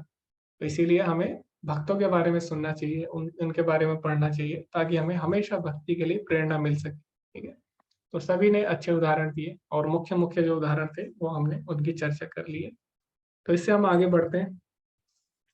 तो आगे यहाँ पे भगवान बोलते हैं योग युक्त विशुद्ध आत्मा विजित आत्मा जितेंद्रिया सर्वभूतात्म भूतात्मा कुरोनापी न लिप्यते। योग युक्त तो यानी जो भगवान की सेवा में लगा हुआ है, विशुद्ध आत्मा और जो शुद्ध आत्मा है, विजित आत्मा जितेंद्रिया और जिसने भगवान की सेवा में सारी इंद्रियों को लगाकर विजित आत्मा यानी इंद्रियों को जीत लिया है, जितेंद्रिया। तो ऐसे व्यक्ति के साथ क्या होता है, सर्वभूतात्म भूतात्मा, वो व्यक्ति सभी का प्रिय बन जाता है और सभी उसके प्रिय बन जाते हैं। कुर्वनापि न लिप्यते, इस प्रकार वो कार्य करता हुआ भी कर्म में नहीं बनता है।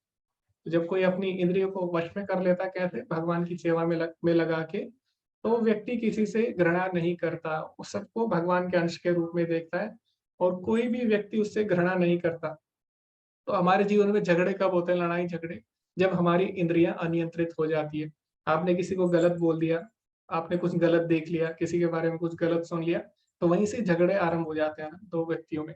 तो जिसकी इंद्रिया भगवान की सेवा में लगी है, उसका एक और एडवांटेज क्या है, एक और लाभ क्या है, कि वो व्यक्ति सबका प्रिय बन जाता है। क्यों? क्योंकि उसकी इंद्रिया वश में है, वो किसी को गलत नहीं बोलेगा, किसी के बारे में गलत नहीं सुनेगा, ना किसी की निंदा नहीं सुनेगा, वो हमेशा भगवान के बारे में सुनेगा और गलत चीजें नहीं देखेगा।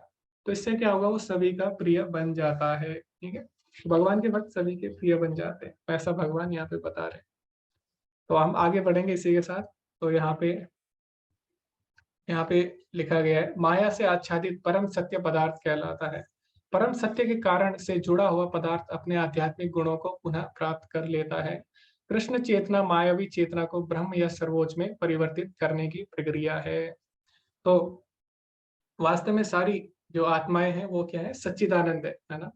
तो जैसे कि सूर्य है, सूर्य हमेशा प्रकाशवान रहता है, इसी तरह हमें हमारी जो आत्मा है भगवान की अंश है, भगवान क्या है, सच्चिदानंद है, तो आत्मा भी सच्चिदानंद रहती है। लेकिन कभी कभी क्या होता है, जब आसमान में बादल आते हैं तो सूर्य ढक जाता है, लेकिन इसका मतलब ये नहीं है कि सूर्य का प्रकाश समाप्त हो गया, है ना, केवल बादल आगे आ गए।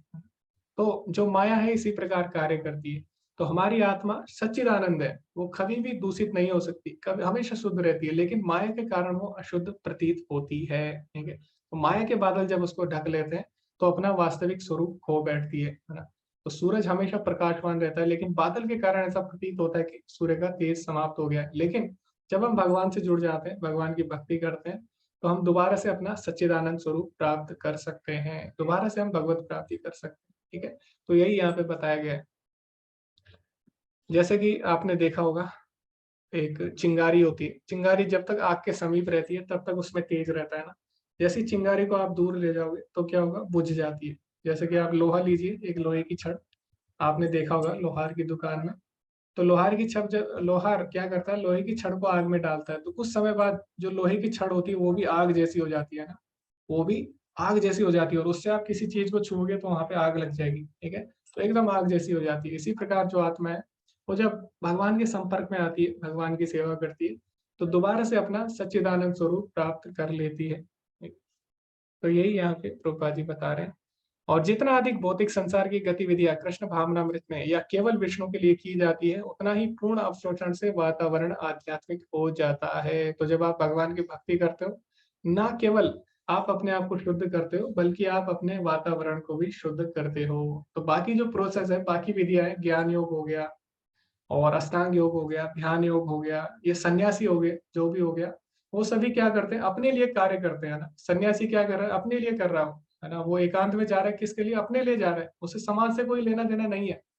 अष्टांग योगी किसके लिए ध्यान कर रहा है, अपने लिए ध्यान कर रहा है ना, अपने अपने कल्याण के लिए ध्यान करता है। इसी प्रकार जो तप कर रहे हैं, योग कर रहे हो, किसके लिए करते हैं, अपने लिए। लेकिन भक्त क्या करता है, भक्त सबको साथ लेकर चलता है, भक्त सबके कल्याण के बारे में सोचता है।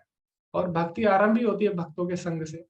तो भक्ति में जब हम कार्य करते हैं तो ना केवल हमको शुद्ध करते हैं, बल्कि हमारे साथ साथ बहुत सारे लोग जुड़ जाते हैं और सबकी शुद्धि होती है, पूरा वातावरण शुद्ध हो जाता है। ठीक है, तो यही यहाँ पे प्रभुपाद जी बोल रहे हैं तात्पर्य में। इसलिए व्यक्ति कृष्ण भावनामृत में शांति से भर जाता है, लेकिन जो इंद्रिय तृप्ति के लिए लाभ की गणना में उलझा हुआ है, उसे वहां शांति नहीं मिल सकती है। यह कृष्ण भावनामृत का रहस्य है, यह एहसास कि कृष्ण के अलावा कोई अस्तित्व नहीं है, शांति और निर्भयता का एक मंच है। तो यहाँ पे भगवान बताते हैं 12वें श्लोक में कि युक्त कर्म फलम त्यक्त्वा शांतिम अवाप्नोति नैष्टिकीम अयुक्ता काम कार्येण फले सक्तो निबध्यते। निश्चल भक्त शुद्ध शांति को प्राप्त करता है, क्योंकि वह समस्त कर्म फल मुझे अर्पित कर देता है। किंतु जो व्यक्ति भगवान से युक्त नहीं है और जो अपने श्रम का फल कामी है, वह बंध जाता है। तो शांति कब अनुभव होती है, जब हम भगवान से जुड़ जाते हो। क्यों? मान लीजिए हमारे जीवन में भय है ना, और आपको पता है, आपको मान लीजिए कोई बहुत ज्यादा परेशान कर रहा है, और आपको पता है कि आपका जो मित्र है वो पुलिस में है, वो बड़ा ऑफिसर है, तो क्या आप डरोगे? आप नहीं डरोगे, आप शांत रहोगे। क्यों? क्योंकि आपको पता है आपका जो मित्र है वो बहुत बड़ा अधिकारी है, वो आपको बचा लेगा। तो जब एक भक्त जान लेता है कि भगवान ही उसके सबसे बड़े मित्र है, ठीक है, भगवान बोलते भी है इस अध्याय के अंतिम श्लोक में, सुहृदम सर्वभूतानां, कि मैं सभी जीवों का हितैषी मित्र हूँ। तो आप समझिए सबसे बड़ा अधिकारी कौन है इस संसार में? पुलिस से भी बड़ा अधिकारी कौन है? भगवान स्वयं है ना। तो जब भगवान से भक्त जुड़ जाता है तो उसके मन में बिल्कुल भी भय नहीं रहता, भय समाप्त हो जाता है, ठीक है। तो हिरण्यकश्यपु ने प्रहलाद महाराज को इतना प्रताड़ित किया, या जितने भी हम भक्त देखते हैं सबके साथ इतनी प्रताड़ना हुई, लेकिन फिर भी वो लोग शांत थे, है ना। तो आपने नहीं देखा होगा कि प्रहलाद महाराज बहुत ज्यादा घबरा गए, है ना, वो एकदम शांत थे, भगवान का नाम ले रहे थे। क्यों? क्योंकि उनको पता था कि भगवान ही मेरे सबसे बड़े मित्र हैं, है ना। भगवान मेरी रक्षा करेंगे, कृष्ण अवश्य रक्षिबे, ठीक है, इस तरह बोला जाता है, कृष्ण अवश्य रक्षिबे, है ना। भगवान कृष्ण हमेशा हमारी रक्षा जरूर करेंगे। क्यों? क्योंकि मारे कृष्ण राखे के, जिसको कृष्ण मारना चाहेंगे उसे कोई नहीं बचा सकता, ठीक है। तो हमने देखा रावण, रावण ने क्या किया? शिव जी की तपस्या की, शिव जी से उसने बहुत वरदान ले लिए। इसी तरह हिरण्यकश्यपु था, उसने क्या किया? ब्रह्मा जी को प्रसन्न किया, ब्रह्मा से भी वरदान ले लिए, लेकिन भगवान ने जब उन्हें मारना चाहा तो कोई उनको नहीं बचा पाया, है ना।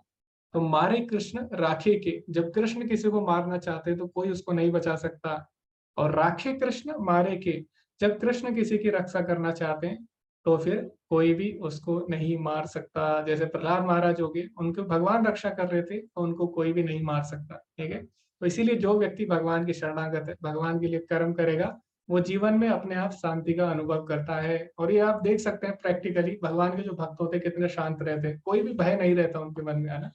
तो ये हम व्यवहारिक रूप से भी देख सकते हैं। इसी के साथ आज का अध्याय समाप्त होता है। सभी का बहुत बहुत धन्यवाद। श्रील प्रभुपाद की जय। हरे कृष्ण। ओके, तो किसी का कोई प्रश्न आप पूछ सकते हैं। हरे कृष्ण। जी मनोज प्रभु जी, हरे कृष्ण। हरे कृष्ण प्रभु जी, दंडवत प्रणाम। जी दंडवत प्रणाम प्रभु जी। प्रभु जी मेरे दो छोटे छोटे से क्वेश्चन है। जी जी एक तो यूनिट 1 में जो हमें श्लोक याद करने हैं वो 6 अध्याय तक ही करने हैं या पूरे 18 अध्याय में से ही करने हैं? 6 अध्याय में प्रभु जी, 6 अध्याय में आपको कोई 4 श्लोक करने हैं। जी जी प्रभु जी। दूसरा प्रश्न मेरा ये था कि ये जो अपन तिलक लगाते हैं इसका डिजाइन कहाँ से लिया है? जी प्रभु जी, इसका डिजाइन हमने लिया नहीं है कहीं से। तो ये डिजाइन, ये जो चिन्ह है ये वैष्णव चिन्ह है प्रभु जी। जो वैष्णव एक भक्ति रसामृत सिंधु है प्रभु जी, उसमें हमारी गाइडेंस लिखी है, जो हमारे रूप गोस्वामी हुए आचार्य, ठीक है। तो ये जो हमारा तिलक है ये हमारी संप्रदाय को दर्शाता है। तो हर संप्रदाय के अलग अलग तिलक होते हैं, जैसे स्कूल होते हैं, हर स्कूल की यूनिफॉर्म से आपको पता लग जाएगा कौन सा स्कूल है। इसी तरह ये जो तिलक होते हैं संप्रदाय को दर्शाता है, हमारे संप्रदाय का चिन्ह है। ये जो हमारे आचार्य हैं उनसे आरंभ हुआ है, चैतन्य महाप्रभु ने इसको दिया। तो इसका मतलब क्या है, इसके ऊपर हम चर्चा करेंगे। तो चिन्ह में क्या होता है? चिन्ह, हर चीज में हमें भगवान के दर्शन होने चाहिए, भगवान का स्मरण होना चाहिए। जब हम तिलक देखते हैं उससे भगवान का स्मरण होता है। कैसे? ये जो आप 2 लाइन देखते हैं तो ये क्या है? भगवान के 2 चरण है, ठीक है। और भगवान के चरण में हमेशा उनके भक्त रहते हैं। तो जब आप नीचे तुलसी देख रहे हो, नीचे तुलसी पत्र होता है, ठीक है। तो यहाँ पे क्या है? तुलसी महारानी भगवान की सेवा कर रही है भगवान के चरणों में। तो इससे क्या, जब हम किसी का तिलक देखते हैं तो हमें क्या याद आना चाहिए तुरंत? कि हमें भी भगवान की सेवा करनी है, तुलसी महारानी भगवान की सेवा कर रही है। तो ऐसे हमें भगवान और उनके भक्तों का स्मरण आता है प्रभु जी। बहुत बहुत धन्यवाद प्रभु जी। मैं यही जानना चाहता था कि इस डिजाइन का आखिर ओरिजिन क्या है और मतलब क्यों? जी जी जी जी। तो ये सारे संप्रदाय के जो आचार्य है उन्होंने अपना ये चिन्ह बनाया है प्रभु जी, ठीक है। और इसका सिग्निफिकेंस मैंने आपको बता दिया प्रभु जी धन्यवाद। जी। धन्यवाद। हरे कृष्ण। तो ये चैतन्य महाप्रभु से हमारा संप्रदाय आरंभ हुआ, गौड़ीय वैष्णव संप्रदाय। वैसे हमारा संप्रदाय ब्रह्मा जी से आरंभ होता है, ठीक है, लेकिन वहां से गौड़ीय वैष्णव एक ब्रांच है उसकी, तो वहां से चैतन्य महाप्रभु निकाल। जी हरे कृष्णा अर्जुन प्रभु जी। हरे कृष्ण हरे प्रभु जी। हरे कृष्णा प्रभु जी। जी अर्जुन प्रभु जी, हरे कृष्ण। प्रभु जी मेरा थोड़ा सा ये एक संशय है, जैसे कि कहा गया सन्यास है, सत्यन्यास, जो सत्य में विश्वास करता है या सत्य में रहता है वो सन्यास है। और सन्यासी भी तो अपना सब कुछ छोड़ छाड़ के भगवान के चरणों में ही रहता है, भगवान के लिए ही जी काम जी करता है। जी जी तो जी फिर उसको हम किस तरह से ये करते हैं कि वो जी सन्यास मतलब अच्छा नहीं जी। है तो या हमें नहीं नहीं अच्छा नहीं है, ऐसा नहीं है प्रभु जी। अगर आप ध्यान से पढ़ेंगे दूसरा श्लोक तो उसमें भगवान ये नहीं बोल रहे ये गलत है। अगर हम ध्यान से दूसरा श्लोक पढ़ेंगे तो भगवान उसमें क्या बोल रहे हैं, संन्यास कर्म योगश्च निःश्रेयस्करौ भोः। भगवान बोले संन्यास और कर्म योग में दोनों ही श्रेष्ठ है। भगवान ये नहीं बोल रहे ये गलत है या ये सही है। लेकिन दूसरी लाइन में भगवान ने क्या बोला, तयस्तु कर्म संन्यासात् कर्मयोगो विशिष्यते। लेकिन कर्म संन्यास से कर्म योग ज्यादा श्रेष्ठ है। तो भगवान ने बोला दोनों ही महत्वपूर्ण है, दोनों ही अच्छे हैं, लेकिन कर्म तयोस्तु कर्म संन्यासात् कर्म योगो विशिष्यते। लेकिन कर्म योग कर्म संन्यास से ज्यादा श्रेष्ठ है। तो यहाँ पे भगवान ने किसी को गलत या सही नहीं बोला। भगवान ने पहली लाइन में बोला दोनों ही श्रेष्ठ है। उभयो मतलब होता है दोनों ही श्रेष्ठ है, ठीक है। उभयो मतलब होता है दोनों। तो भगवान ने बोला संन्यास कर्मयोग निःश्रेयस करा, दोनों ही श्रेय करे, लेकिन श्रेयस्तु कर्म संन्यासा कर्मयोग विशिष्ट, ऐसा भगवान ने बोल दिया। तो यहाँ पे किसी को गलत सही नहीं बोल रहे। भगवान बोले जो कर्म संन्यास कर्मयोग दोनों ही श्रेष्ठ हैं, लेकिन उसमें से ज्यादा प्रैक्टिकल ज्यादा व्यवहारिक है कि कर्म हम भगवान के लिए करें। आप देखें ज्यादा प्रैक्टिकल कौन सा है, ज्यादा प्रैक्टिकल है भगवान के लिए कर्म करें यार। तो भगवान यही बोल रहे हैं प्रभु जी, इसमें कोई सही या गलत नहीं है, ठीक है, दोनों ही सही है प्रभु जी जी प्रभु जी, जी। हरे कृष्णा। अरे तो भगवान यहाँ तक कि नास्तिकों को भी इसमें भगवान बुरा नहीं बोलते। तो भगवत गीता में भगवान बहुत अच्छी तरह से सबकी प्रशंसा करते हैं। लेकिन जो ईर्ष्यालु लोग हैं, है ना, ईर्ष्यालु लोगों को हमेशा भगवान उन्हीं के बारे में बोलते हैं जो लोग भगवान से ईर्ष्या करते हैं। बाकी जो सन्यासी है उनको भी भगवान बोलते हैं, ये भी श्रेष्ठ है, लेकिन सबसे ज्यादा श्रेष्ठ है जो भगवान के लिए कार्य करते हैं। तो भगवान ने उनको गलत नहीं बोला। पर भगवान ने क्या बोला, भगवान के लिए कर्म करना ज्यादा श्रेष्ठ है। जैसे मान लीजिए दो तरीके हैं, दो रास्ते हैं, हम बोलते हैं कि दोनों रास्ते आपको वहां ले जाएंगे, लेकिन हम बोलेंगे देखो वो वाला रास्ता है, वहां पे ट्रैफिक ज्यादा है ना, वहां पे ट्रैफिक ज्यादा है, या फिर वहां पे नेटवर्क नहीं रहता, आपके साथ चोरी हो सकती है, आपको कोई लूट सकता है, वहां पे पुलिस नहीं आएगी, तो आप क्या करिए दूसरा रास्ता ले लीजिए। तो हम ये नहीं बोल रहे कि दूसरा रास्ता आपको नहीं ले जाएगा, लेकिन क्या है, जो भगवान के लिए कर्म करने का मार्ग है वो ज्यादा श्रेष्ठ ज्यादा प्रैक्टिकल है। तो भगवान भी यही बोल रहे हैं। भगवान ये नहीं बोल रहे दूसरा रास्ता नहीं है, संन्यास सब कुछ त्याग करना। भगवान बोले वो भी रास्ता है, लेकिन मेरे लिए कार्य करना वो रास्ता ज्यादा आसान है। जी हरे कृष्णा प्रवीण माता जी।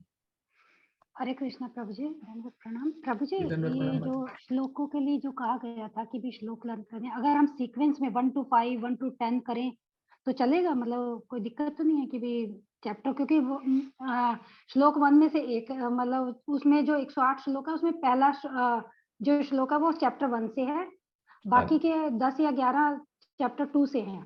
जी माता तो जी। अगर करें हाँ वैसा आप कर सकते हैं, हर चैप्टर से आप एक श्लोक कर सकते हैं माता जी, ऐसा भी आप कर सकते प्रभु जी इनके अर्थ भी सुनेंगे क्या, सिर्फ हैं। श्लोक जी जी सुनेंगे? जी माता जी, अर्थ भी सुनेंगे। ऐसा नहीं कि आपकी संस्कृत चेक की जाएगी, ऐसा नहीं होगा, पर उसका मीनिंग आपको पता होना चाहिए, उसका अर्थ क्या है।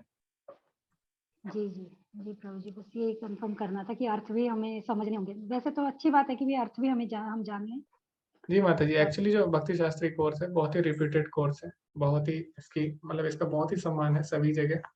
तो भक्ति शास्त्री में कम से कम हमें कुछ श्लोक आने चाहिए माता जी, वरना इससे क्या होगा, भक्ति शास्त्री जो कर रहे हैं पढ़ा रहे हैं, आप देखें जितने भी आप यूट्यूब पे देखते हैं डिवोटीज जो अच्छा प्रचार कर रहे हैं सभी लोग भक्ति शास्त्री है। तो जब हम बोलेंगे हम भक्ति शास्त्री है तो हमें कम से कम हम उनके लेवल का नहीं हो सकते, लेकिन हमें प्रयास करना चाहिए कि हम उस लेवल को अचीव कर सके, जिससे कोर्स का भी सम्मान बना रहेगा ना। वरना क्या होगा, अब कोई मान लीजिए किसी को एक श्लोक भी नहीं आता अच्छे से, वो समझा नहीं पा रहा है, और उसको हम बोलेंगे हमने भक्ति शास्त्री की है, तो इससे क्या होगा, भक्ति शास्त्री जो कोर्स है उसकी वैल्यू कम हो जाएगी, ठीक है। तो इसलिए हमें क्या करना है, कुछ श्लोक हमें पता होने चाहिए ताकि हम अपनी बात दूसरों तक रख सके। हमें याद नहीं करनी सारी चीजें, ना ही हम कर सकते हैं, लेकिन कुछ महत्वपूर्ण श्लोक है जो कि याद करने जरूरी है, आवश्यक है। जब आप किसी को अपनी बात बता रहे हो तो प्रमाण के साथ हमें बतानी चाहिए। जैसे मान लो मैं आपको बोलता हूँ कि खाना खाने से, प्रसाद भगवान को खाना अर्पित करने से वो दिव्य हो जाता है, प्रसाद बन जाता है। तो ऐसा तो मैं कुछ भी बोल सकता हूँ, तो आप कैसे मानोगे कि मैं सही बोल रहा हूँ या गलत। तो जब तक मैं प्रमाण नहीं देता उस चीज का, आप उसको सही नहीं मान सकते, है ना। तो इसीलिए हमें कुछ चीजों को हमें याद रखना होगा, उसके प्रमाण हमें देने होंगे, समझाएंगे जब हम किसी को, ठीक है। भक्ति शास्त्री कोर्स यही है कि आपको कुछ चीजें याद होनी चाहिए ताकि आप प्रमाण दे सके, किसी को समझाने के लिए अच्छे से आप प्रचार कर सके। इसलिए नहीं है कि हम मेमोरी किसी को दिखाएं अपनी कि हम कितने तेज हैं, इसलिए नहीं, प्रचार के लिए भगवान की। जी हरे कृष्णा साकेत प्रभु जी। हरे कृष्ण प्रभु जी। प्रभु जी आपने जो लिंक दिया है ना LY जो टेम्पल लिखा हुआ है, उसे मैं लॉगिन करता हूँ तो कहाँ होता है? मुझे जूम लिंक अगर ये होता प्रभु जी, आप वो देते तो ज्यादा बेटर होता। ओके प्रभु जी, तो ग्रुप में मैंने ठीक है प्रभु जी, मैं ग्रुप में दे दूंगा जी जी। t.ly. लेकिन उसे ओपन नहीं होता है जी। एक वो, और दूसरा प्रभु जी जिससे मैं पढ़ता हूँ तो समझ जाता हूँ पूरी नहीं, लेकिन थोड़ा थोड़ा समझता हूँ। लेकिन प्रभु जी मैं भूल भी जाता हूँ रोज पढ़ता हूँ, रोज भूलता हूँ, रोज पढ़ता हूँ, रोज 2 बार पढ़ता हूँ, रोज 2 बार भूलता हूँ। ओके जी प्रभु जी, तो ऐसा हो सकता है, और मेरे को भी इश्यू था, लेकिन प्रभु जी हमें प्रयास करना होगा, और बार बार प्रयास करने से ही होगा, क्योंकि इसका कोई भी शॉर्टकट नहीं है। और भगवान बोलते हैं अभ्यास से न तो कौनते, यानी कुंती पुत्र अभ्यास से ही होगा, ठीक है, ऐसा भगवान भी बोलते हैं अर्जुन को। तो हमें भी अभ्यास करना है प्रभु जी। जैसे मान लीजिए अभी हमें अपना फोन नंबर याद है, क्यों याद है हमें? क्योंकि हमें पता है हमारे लिए इम्पोर्टेंट है ना। इसको हम भूल जाएंगे तो हमें हमारा जीवन सही से नहीं चल पाएगा, अगर हम अपना फोन नंबर भूल जाएंगे। तो हमें उसकी इम्पोर्टेंस पता है, इसीलिए हमें याद है। तो इसीलिए हमें जो भगवत गीता के श्लोक हैं उनको याद करने से पहले हमें उनका इम्पोर्टेंस पता होनी चाहिए कि इसका महत्व क्या है, तभी हम उसको याद कर पाएंगे। जैसे हमारा मोबाइल नंबर है, हमें पता है इम्पोर्टेंट है, हमारा नाम पता है हमारे लिए इम्पोर्टेंट है ना, इसीलिए हमें याद है। तो इसी प्रकार श्लोक की हमें इम्पोर्टेंस समझनी होगी। तो उसके लिए इम्पोर्टेंस समझने के लिए पहले आपको उसका तात्पर्य पढ़ना पड़ेगा, उसको समझना पड़ेगा, तात्पर्य को, उसका मीनिंग समझना पड़ेगा, फिर आप याद करिए प्रभु जी, ठीक है। तो शायद इससे हो जाए। जी हरे कृष्णा कामिनी माता जी। हरे कृष्णा प्रभु जी। प्रभु जी मुझे पूछना था कि जब हमारा यूनिट 1 का टेस्ट होगा, एग्जाम बेसिकली जो होगा, तो मतलब हमें प्रायर इन्फॉर्मेशन रहेगी प्रभु जी, जैसे कि कब होने वाला है, कुछ रहेगा या जी शॉर्ट जी, टाइम पीरियड में? नहीं माता जी, अभी आपको आपके अभी 3 आपके लेसन बचे हैं माता जी। अभी 8 आपके लेसन हो गए, 8 पार्ट हो गए, 11 पार्ट जी हैं फर्स्ट यूनिट में। तो 3 जी पार्ट और बचे हैं, यानी लगभग 1 महीने का समय है माता जी अभी आपके पास। 3 पार्ट के बाद फिर आपका टेस्ट होगा माता जी, आपको सूचना इमीडिएट मिलेगी। इमीडिएट ही होगा प्रभु जी, जैसे ही वो खत्म हो जाएगा? नहीं, तुरंत नहीं होगा माता जी, आपका एक स्पेशल डे होगा, उसी दिन आपका रखा जाएगा। ऐसा नहीं है कि क्लास के बाद तुरंत होगा माता जी, ऐसा नहीं जी होगा। प्रभु जी, ठीक है प्रभु जी, धन्यवाद प्रभु जी। हरे कृष्णा। जी माता जी हरे कृष्ण। तो किसी को कोई डाउट है या किसी को कुछ साझा करना है, शेयर करना है, तो आप बता सकते हैं। ओके, तो अभी भगवत गीता जयंती आने वाली है, मोक्षदा एकादशी। मोक्षदा एकादशी के दिन भगवान ने भगवत गीता बोली थी। तो इस महीने हम सभी लोग भगवत गीता को बांटते हैं, सभी को गिफ्ट देते हैं। कई लोग गिफ्ट देते हैं, कई लोग बांटते हैं अपने रिश्तेदारों को। तो आप लोग भी मंदिर का जो लिंक है, वेबसाइट है, उससे आप भगवत गीता ऑर्डर कर सकते हैं, अपने रिलेटिव को बांट सकते हैं, है ना। तो या फिर आप उनके साथ लिंक शेयर कर सकते हैं, ठीक है। तो आप भगवत गीता बांट सकते हैं। इस महीने जो जितनी भगवत गीता बांटेगा उतना अच्छा रहता है, क्योंकि इसी महीने भगवत गीता जयंती मनाई जाती है। और भगवत गीता जयंती आप कैसे मनाएंगे? ऐसा नहीं है कि उसके लिए आप केक काटेंगे या ना। तो भगवान उससे प्रसन्न नहीं होंगे। भगवान कब प्रसन्न होंगे? जब आप भगवत गीता का प्रचार करोगे, भगवत गीता को बांटोगे। भगवान बोलते भी है भगवत गीता के 18वें अध्याय में कि वो भक्त मुझे, उससे प्रिय कोई नहीं है जो मेरे इस संदेश का प्रचार करता है, उसके समान कोई प्रिय भक्त मुझे नहीं है, ठीक है। तो हमें क्या करना है? भगवत गीता का इस महीने प्रचार करना है जितना हो सके, क्योंकि भगवत गीता जयंती अगर हमें मनानी है तो हम इसी तरह मना सकते हैं, केक काट कर नहीं मना सकते। तो इसलिए आपको क्या करना होगा? आप प्रयास करिए कि सभी को आप भगवत गीता बांटें, ठीक है। तो हमारे यूथ ग्रुप में भी अभी हम लोगों ने सबने एक साथ मिलकर ट्राई किया है भगवत गीता बांटने का। तो हम कम से कम पिछले साल भी हमने 120 भगवत गीता बांटी थी, और वॉलंटियर बेसिस पे थी। अगर कोई पे करना चाहे तो कर सकता है, वरना कुछ वॉलंटियर्स थे, उन्होंने पे किया था। तो ऐसा नहीं है कि मंदिर से फ्री में मिली थी, नहीं, मंदिर से हमें लेनी थी, और उसके बाद हमें कहीं से किसी से पेमेंट लेके, और किसी को, जो लोग फ्री में चाहते हैं उनको हमने फ्री में दी थी। तो आप भी ऐसा कर सकते हैं, आप भी ग्रुप में भी आप कर सकते हैं, ठीक है। आप बहुत सारी भगवत गीता बांट सकते हैं एक साथ ग्रुप में भी, और आप इंडिविजुअल भी बांट सकते हैं। तो पिछली बार हमारे यूथ ग्रुप ने हमने 120 भगवत गीता बांटी थी, और इस बार हम कम से कम 200 से ऊपर भगवत गीता बांटने वाले हैं, ठीक है? तो आप भी कुछ ऐसा कर सकते हैं, तो बहुत ही अच्छा रहेगा। हरे कृष्णा, प्रेम शंकर प्रभु जी, सरिता माता जी। प्रभु जी ये आज अटेंडेंस का कुछ नहीं आया प्रभु जी? अटेंडेंस माता जी ने ले ली, सुमिता माता जी ने मैनुअली अटेंडेंस ले ली। ओके प्रभु जी। प्रभु जी और गीता जयंती जो आ रहा है, अभी लास्ट ईयर हमने, मतलब मैंने 100 गीता बांटी थी गीता जयंती में। और इस साल भी 100 गीता बांटने का प्लानिंग है। जी नेक्स्ट प्रभु जी, जी बहुत ही सुंदर। 25 दिसंबर को मैं हाँ। प्रोग्राम करता हूँ स्कूल में, और जो हमारे पेरेंट्स हैं, जैसे हर साल स्कूल में 150-250 एडमिशन नहीं होते हैं, तो मैं हर साल स्कूल में ही अपने भगवत गीता लेकर आता हूँ एक टेम्पल से, जहाँ से हमें जो ड्यूटीज मतलब डोनेट करते हैं, तो हजारों भगवत गीता बुक डोनेट करते हैं, तो वहाँ से हमारे स्कूल के लिए हम लोग 100 लेकर आते हैं और पेरेंट्स को ही बांटते हैं। एक प्रोग्राम रखते हैं बड़ा स्टेज वगैरह बना के, और वहाँ पे कथा कीर्तन करके और पेरेंट्स को भगवत गीता का वितरण करते हैं हर साल। जी जी जी जी प्रभु जी, बहुत ही सुंदर, बहुत ही अच्छा लगा कि आपको इसके बारे में पता है, भगवत गीता जयंती के बारे में, और आप सेलिब्रेट भी करते हो भगवत गीता डिस्ट्रीब्यूट करके। बहुत ही अच्छा लगा प्रभु जी, धन्यवाद। ठीक है हरे कृष्ण। जी। तो भगवत गीता पे भक्त लोग करते हैं भगवत गीता डिस्ट्रीब्यूशन। आप में से अगर जिसको नहीं पता, आप स्टार्ट कर सकते हैं। ठीक है, आप कम से कम 5 भगवत गीता बांट सकते हैं। कम से कम 5 लोगों को तो हम जानते हैं अपने जीवन में, जो लोग हमारे लिए महत्वपूर्ण है। तो किसी को अगर हम सच में, अगर किसी को हम प्रेम करते हैं, तो उसको हमें भगवान से जरूर जोड़ना चाहिए, है ना। क्योंकि संसारिक चीजें आप किसी को दोगे तो एक समय बाद वो समाप्त हो जाती है, या तो व्यक्ति समाप्त हो जाएगा या संसारिक चीजें समाप्त हो जाएगी। लेकिन भगवत गीता का ज्ञान अगर आप उसे दोगे, तो उसे उससे जो चीज मिलेगी वो कभी भी समाप्त नहीं होगी। ठीक है, तो इसीलिए जिसको आप सही में प्रेम करते हो, कोई 5 लोग आपके जीवन में, उनको आप जरूर भगवत गीता दीजिए।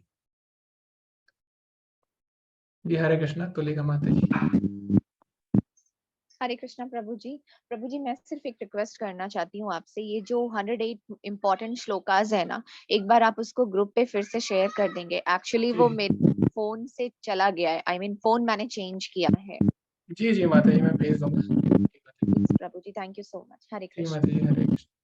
अगर आप गूगल पे सर्च करेंगे 108 इम्पोर्टेंट श्लोकास भगवत गीता, तो श्लोक आ जाएंगे। लेकिन फिर भी मैं आपको भेज दूंगा माता जी, मैं भी भेज दूंगा आपको क्लास में।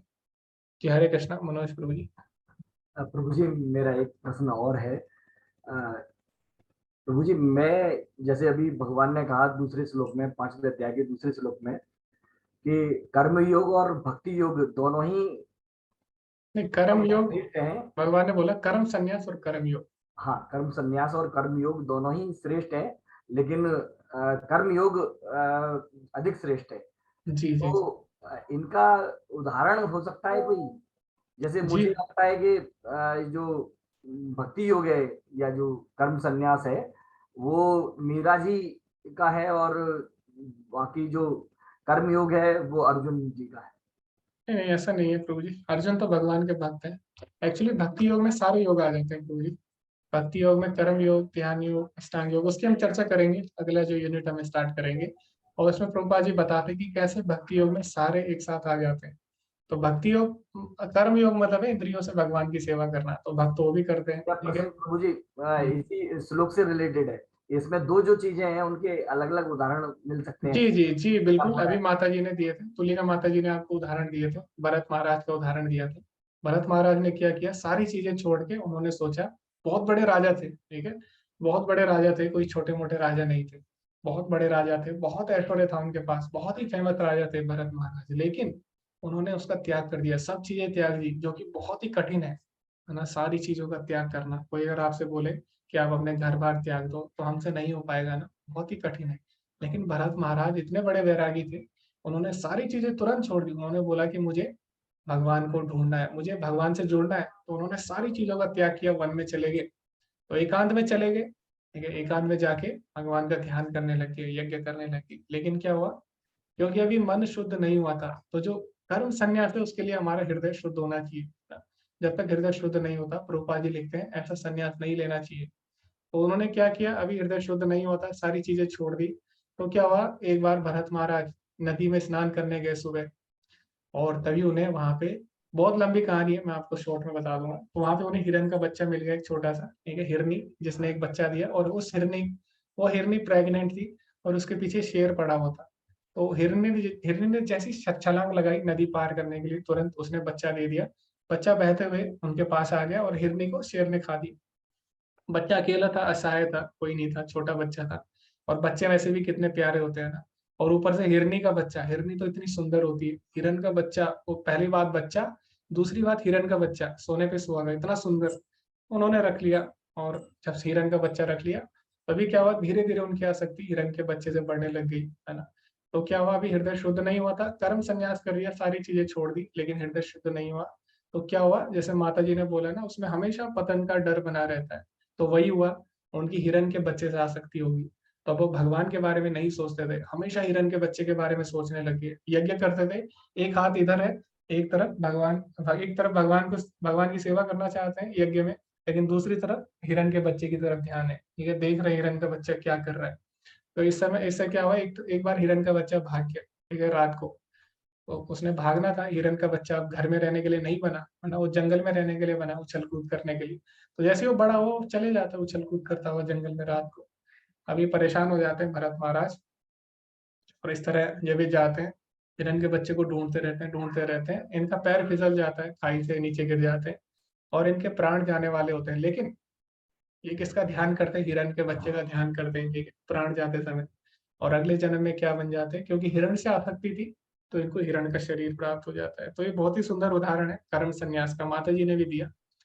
और फिर अगले जन्म में जो करते हैं, भरत महाराज ही भक्ति योग का उदाहरण भी है, ठीक है। तो उन्होंने क्या किया, उन्होंने फिर अगले जन्म में भगवान जब वो हिरण बने, तो उन्होंने क्या किया, उन्होंने साधु का संग किया, भक्तों के संग में रहे, ठीक है, उनका जूठा खाया, भगवान की कथा सुनी, और इस प्रकार अगले जन्म में वो भक्त बने, और फिर उन्होंने भगवान की और अच्छे से भक्ति की, और भगवत धाम चले गए। तो कर्म संन्यास बहुत ही कठिन है ना, कठिन मार्ग है। ऐसा नहीं है कि वो मार्ग गलत है, या वो मार्ग सही नहीं है, ऐसा नहीं है, लेकिन वो कठिन मार्ग है प्रभु जी, उसमें हृदय शुद्ध होना चाहिए। लेकिन भक्ति क्या है, भक्ति में आप किसी भी अवस्था में हो, आप धीरे धीरे शुद्ध हो सकते हैं, है ना। ऐसा नहीं है कि भक्ति के लिए आपको शुद्ध होना पड़ेगा। जैसे कोई बीमार है, तो ऐसा नहीं है जब वो सही हो जाएगा तब दवाई खाएगा, दवाई खाते खाते ही सही होगा। इसी तरह भक्ति योग है, भक्ति योग में कोई क्वालिफिकेशन नहीं चाहिए, है ना, आप सुनते सुनते ही शुद्ध हो सकते हैं, ठीक है। तो इस तरह दोनों के उदाहरण है प्रभु जी। प्रभु जी, ये गीता जयंती पर्टिकुलर कौन से दिन होती है? ये प्रभु जी, ये हम अंग्रेजी कैलेंडर के अनुसार नहीं आती। एक बार ये 25 दिसंबर को आई थी, क्रिसमस के दिन, लेकिन हर बार चेंज होता है। इस बार शायद 3 दिसंबर को आ रही है प्रभु। कौन सी तिथि रहती है प्रभु? एकादशी। अच्छा, एकादशी। मोक्षदा एकादशी के दिन होती है प्रभु। तो भगवान ने एकादशी के दिन ही भगवत गीता बोली थी, मोक्षदा एकादशी के दिन। जी धन्यवाद प्रभु जी। हरे कृष्णा मधु माता जी। हरे कृष्ण प्रभु जी। एक जो अभी चर्चा चल रही थी, उसमें एक सपोर्टिंग लाइन है प्रभु जी, इसमें 5.2 में, जिसमें बोला है कि मनुष्य का मन चाहे सकाम कर्मों में व्यस्त रहे या फिर अज्ञान द्वारा प्रभावित रहे, लेकिन उसे हमेशा ही वासुदेव की भक्ति के प्रति प्रेम उत्पन्न करना चाहिए बोले, मतलब प्रभु जी शायद ये गाइडलाइन हो सकती है, चाहे किसी भी स्थिति में हो, हमारा ध्यान भटकना नहीं चाहिए प्रभु जी। जी माता जी, तो चाहे हम कर्म कांड करें या कुछ भी करें, चाहे हमें भौतिक इच्छा भी चाहिए, तो उसके लिए भी हमें भगवान को ही अप्रोच करना चाहिए, ठीक है। तो क्या होता है, जैसे कि दुकानदार होता है, दुकानदार के पास अगर आप जाएंगे, उससे आप कुछ भी मांगेंगे वो दे देगा, वो आपको पैसा दो और बस चीजें लो ना। कई कई लोग नशा करते हैं, वो दुकानदार के पास जाते हैं, पैसा देते हैं, दुकानदार उनको दे देता है, ठीक है। तो इसी प्रकार जब हम देवी देवताओं की शरण में जाते हैं, हमें जो भी भौतिक इच्छा चाहिए देवी देवता दे देते हैं, ठीक है। तो भले ही हमारे लिए सही हो या गलत हो, दे देते हैं, ठीक है। लेकिन जब हम भगवान की शरण में जाते हैं, तो भगवान क्या करते हैं, भगवान हमें वही चीज देते हैं जो हमारे लिए सही होती है। जैसे उदाहरण के लिए भरत महाराज थे, उनको क्या चाहिए था, राज्य चाहिए था, तो वो भगवान की शरण में गया ना, उनको भी राज्य चाहिए था अपने भाई की तरह, अपने पिता की तरह। लेकिन भगवान ने उन्हें, जब भगवान उनके सामने आए, जब उन्होंने भगवान पे ध्यान लगाया, है ना, और उनका हृदय शुद्ध हो गया, भगवान ने उनसे पूछा कि तुम्हें क्या चाहिए। तो भरत महाराज ने बोला, मैं तो आपसे कांच के टुकड़े मांग रहा था, लेकिन मुझे हीरा मिल गया, ठीक है। तो भगवान तब तक किसी को कुछ नहीं देते जब तक उसका हृदय शुद्ध नहीं हो जाता। उसके बाद भगवान ने क्या किया, भगवान ने उन्हें अलग से लोक दे दिया, ध्रुव लोक दे दिया, ठीक है? ध्रुव ध्रुव महाराज की मैं बात कर रहा था, मैंने भरत महाराज को दिया। तो ध्रुव महाराज ने तपस्या की थी, है ना। तो हमें अगर भौतिक लाभ भी चाहिए, तो हमें भगवान के पास जाना चाहिए, क्योंकि भगवान जो भी देंगे, भगवान हमेशा अच्छे के लिए ही देंगे, क्योंकि हमारे माता पिता है भगवान, है। तो माता पिता तब तक हमें वो चीज नहीं देते जब तक हमारे लिए सही नहीं होती, ठीक है। तो इस प्रकार यहाँ पे रूपा जी का भाव है माता। ओके, तो भौतिक लाभ के लिए भी हम भगवान की शरण में जाते हैं, उससे भी हमारा शुद्धिकरण हो जाता है। तात्पर्य ये है।